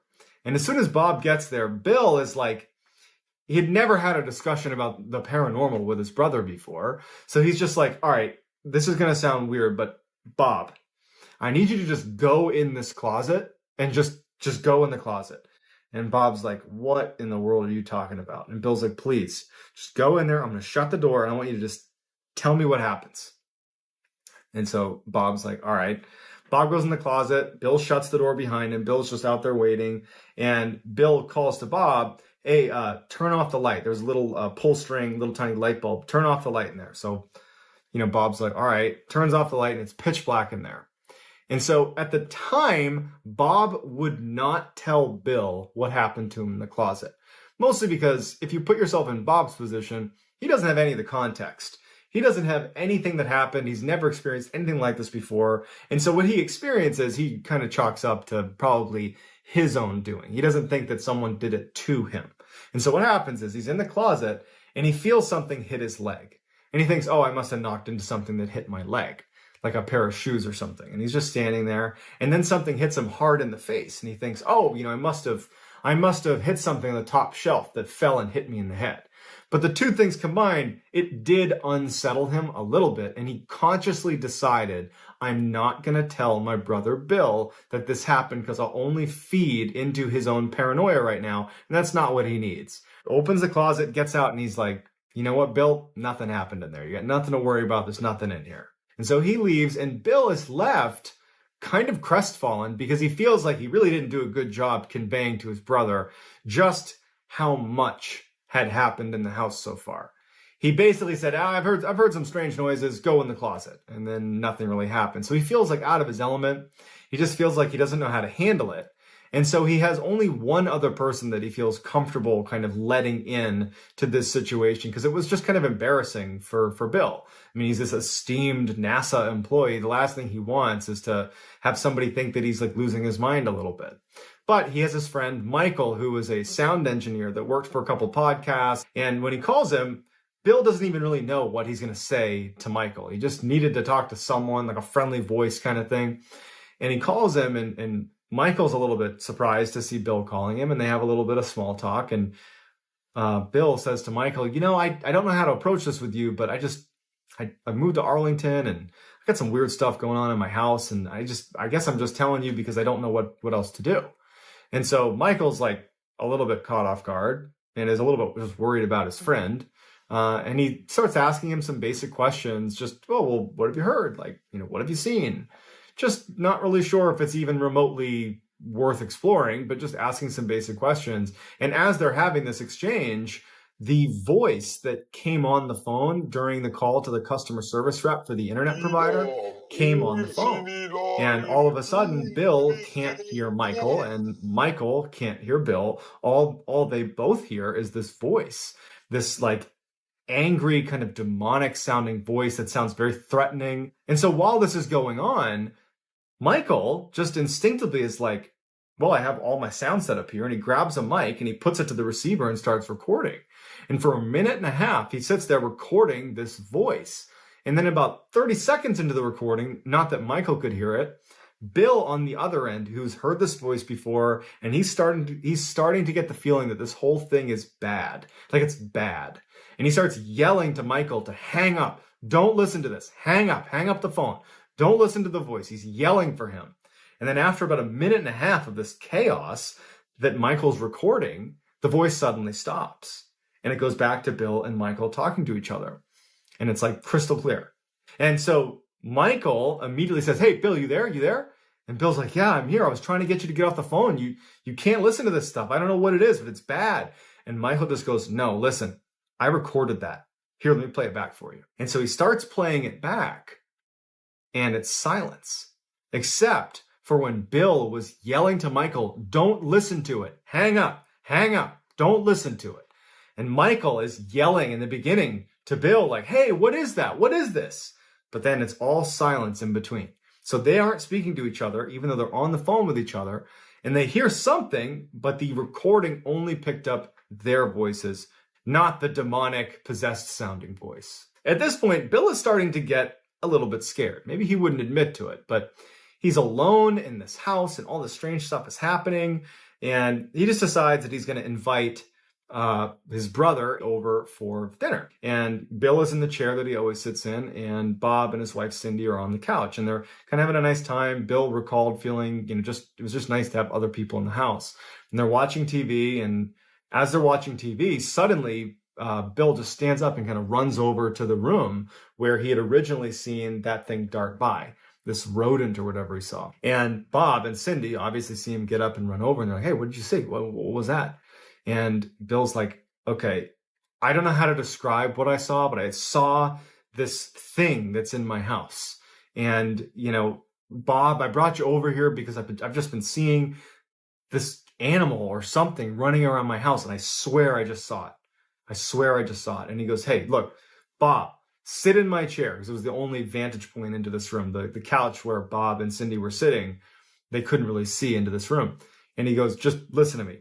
Bob, sit in my seat and just sit here and just watch the TV. Don't pay attention to the room. Just watch the TV and just see if something catches your eye. Because, you know, maybe I'm seeing something that is totally rational, but something's happening. Just do what I was doing. And so Bob's like, all right. So he sits in the chair. Bill sits next to Cindy and they start watching TV again. And Bob all of a sudden just clearly reacts to seeing something in the other room. And he goes, oh my God, what is that? And they all stand up and Bill is like, well, what'd you see? And Bob's like, I don't know. It was like some kind of small animal or something. And it looked like it was on 2 feet. It did not look like a 4-legged animal. That's like a 2-legged animal. Like, what was that? And so Bob, he's now feeling like, I was in that closet. Some weird stuff happened that I didn't tell Bill about. Now this, and he's like, okay, Cindy, his wife. Cindy, you sit in the seat. You do this now. And so now Bill and Bob are sitting on the couch watching Cindy, and Cindy's watching the TV. Of course, in just a matter of minutes, she sees something dart across the room. Now, was she just kind of jumping on the bandwagon because these two saw it? Maybe. But she certainly described the same thing that Bill and Bob claimed to have seen, which was a bipedal small creature that was just running through the dining room. And so the three of them turn on all the lights and they start searching the house. They're going to find this animal or thing in the house, and they search everywhere for hours and they can't find anything. Finally, after, it's getting late, Bob and Cindy are like, hey, Bill, I don't know what's happening in your house, but why don't you just come stay with us? We got a guest room. Just crash with us tonight and you can come back in the morning and call animal control or whatever you want to do, but just, you shouldn't be here tonight. There's too many weird things happening here. Bill, in a way, was actually kind of happy because now he had someone that he trusted and loved, his own family, that had confirmed that they were seeing the same things he was. That even though that is terrifying, that all of a sudden Bill is alone in this house with some creature, this small bipedal creature running around the house, at least he wasn't losing his mind. Or if he was, at least other people were too. So he was kind of relieved and he was like, you know what?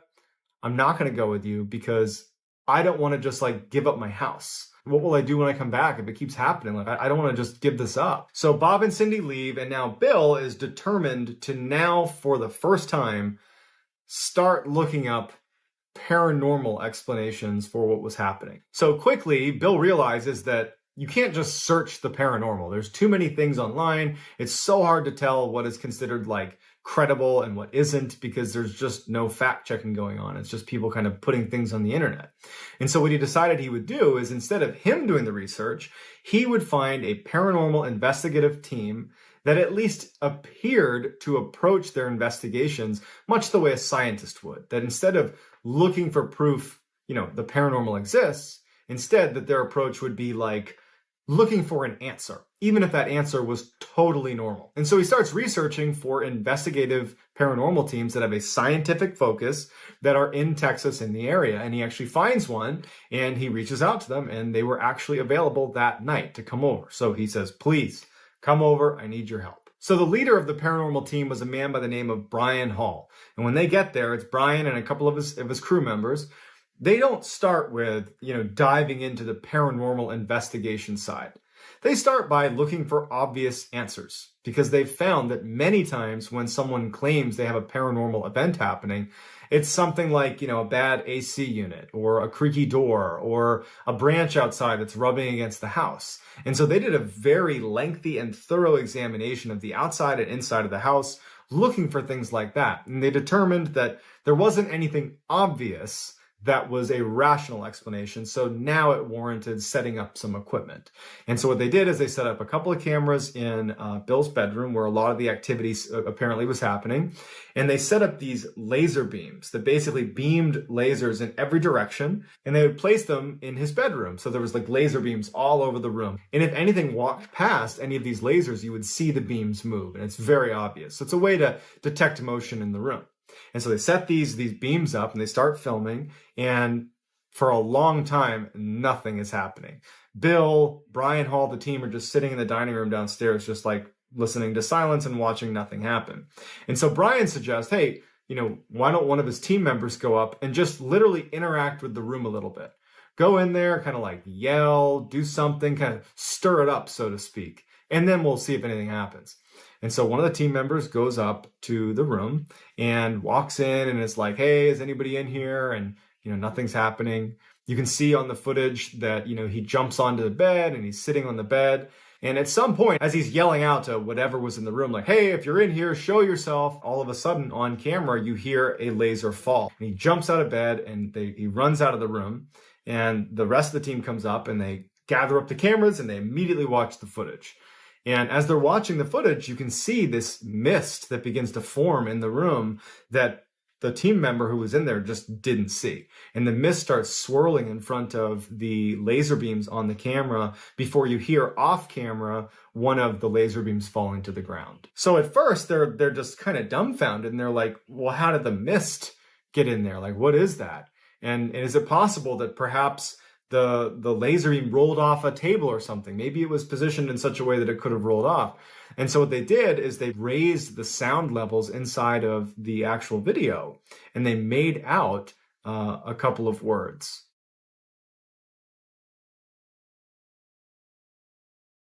And so at this point, Brian Hall and his team feel like they have quite a bit of data that actually does lend credibility to the idea that there is something paranormal happening in Bill's house. So as they're packing up to leave, they say to Bill, like, you gotta go. You can't be here. Like, I'm surprised you're still here now. And Bill just was this super prideful guy, and he just was like, no, I'm gonna stay. Like, I've made the decision. I'm not gonna run. I'm gonna stay here in this house. And they're like, that's a bad idea. And honestly, they were right, because some pretty horrible stuff happens after they leave. So that night, he knows he's not going to sleep. So he has all his lights on in his bedroom. He's sitting with his knees tucked up to his chin. He has upbeat music, like classical music, but very upbeat music playing on the radio right next to his bedside. And he's just trying to kind of create good vibes in his room. And so as he's sitting there, he hears what sounds like a Mack truck smashing into the side of his house.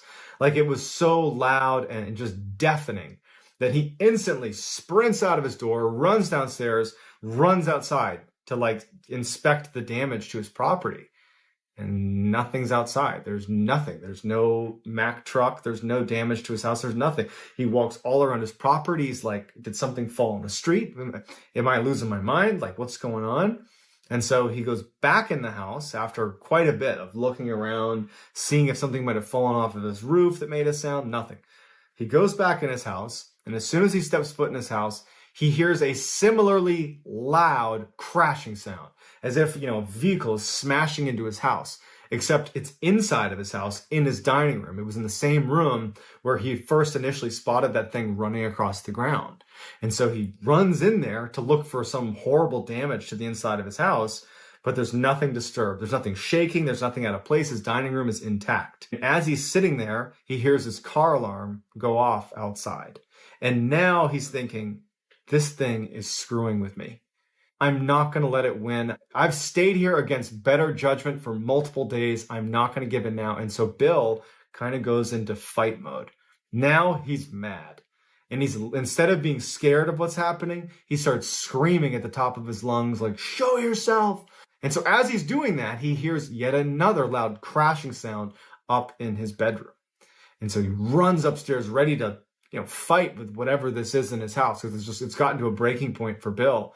He charges in his room. There's nothing in there. But unlike the dining room, and unlike when he was outside, the crashing sound continues while he's in the bedroom.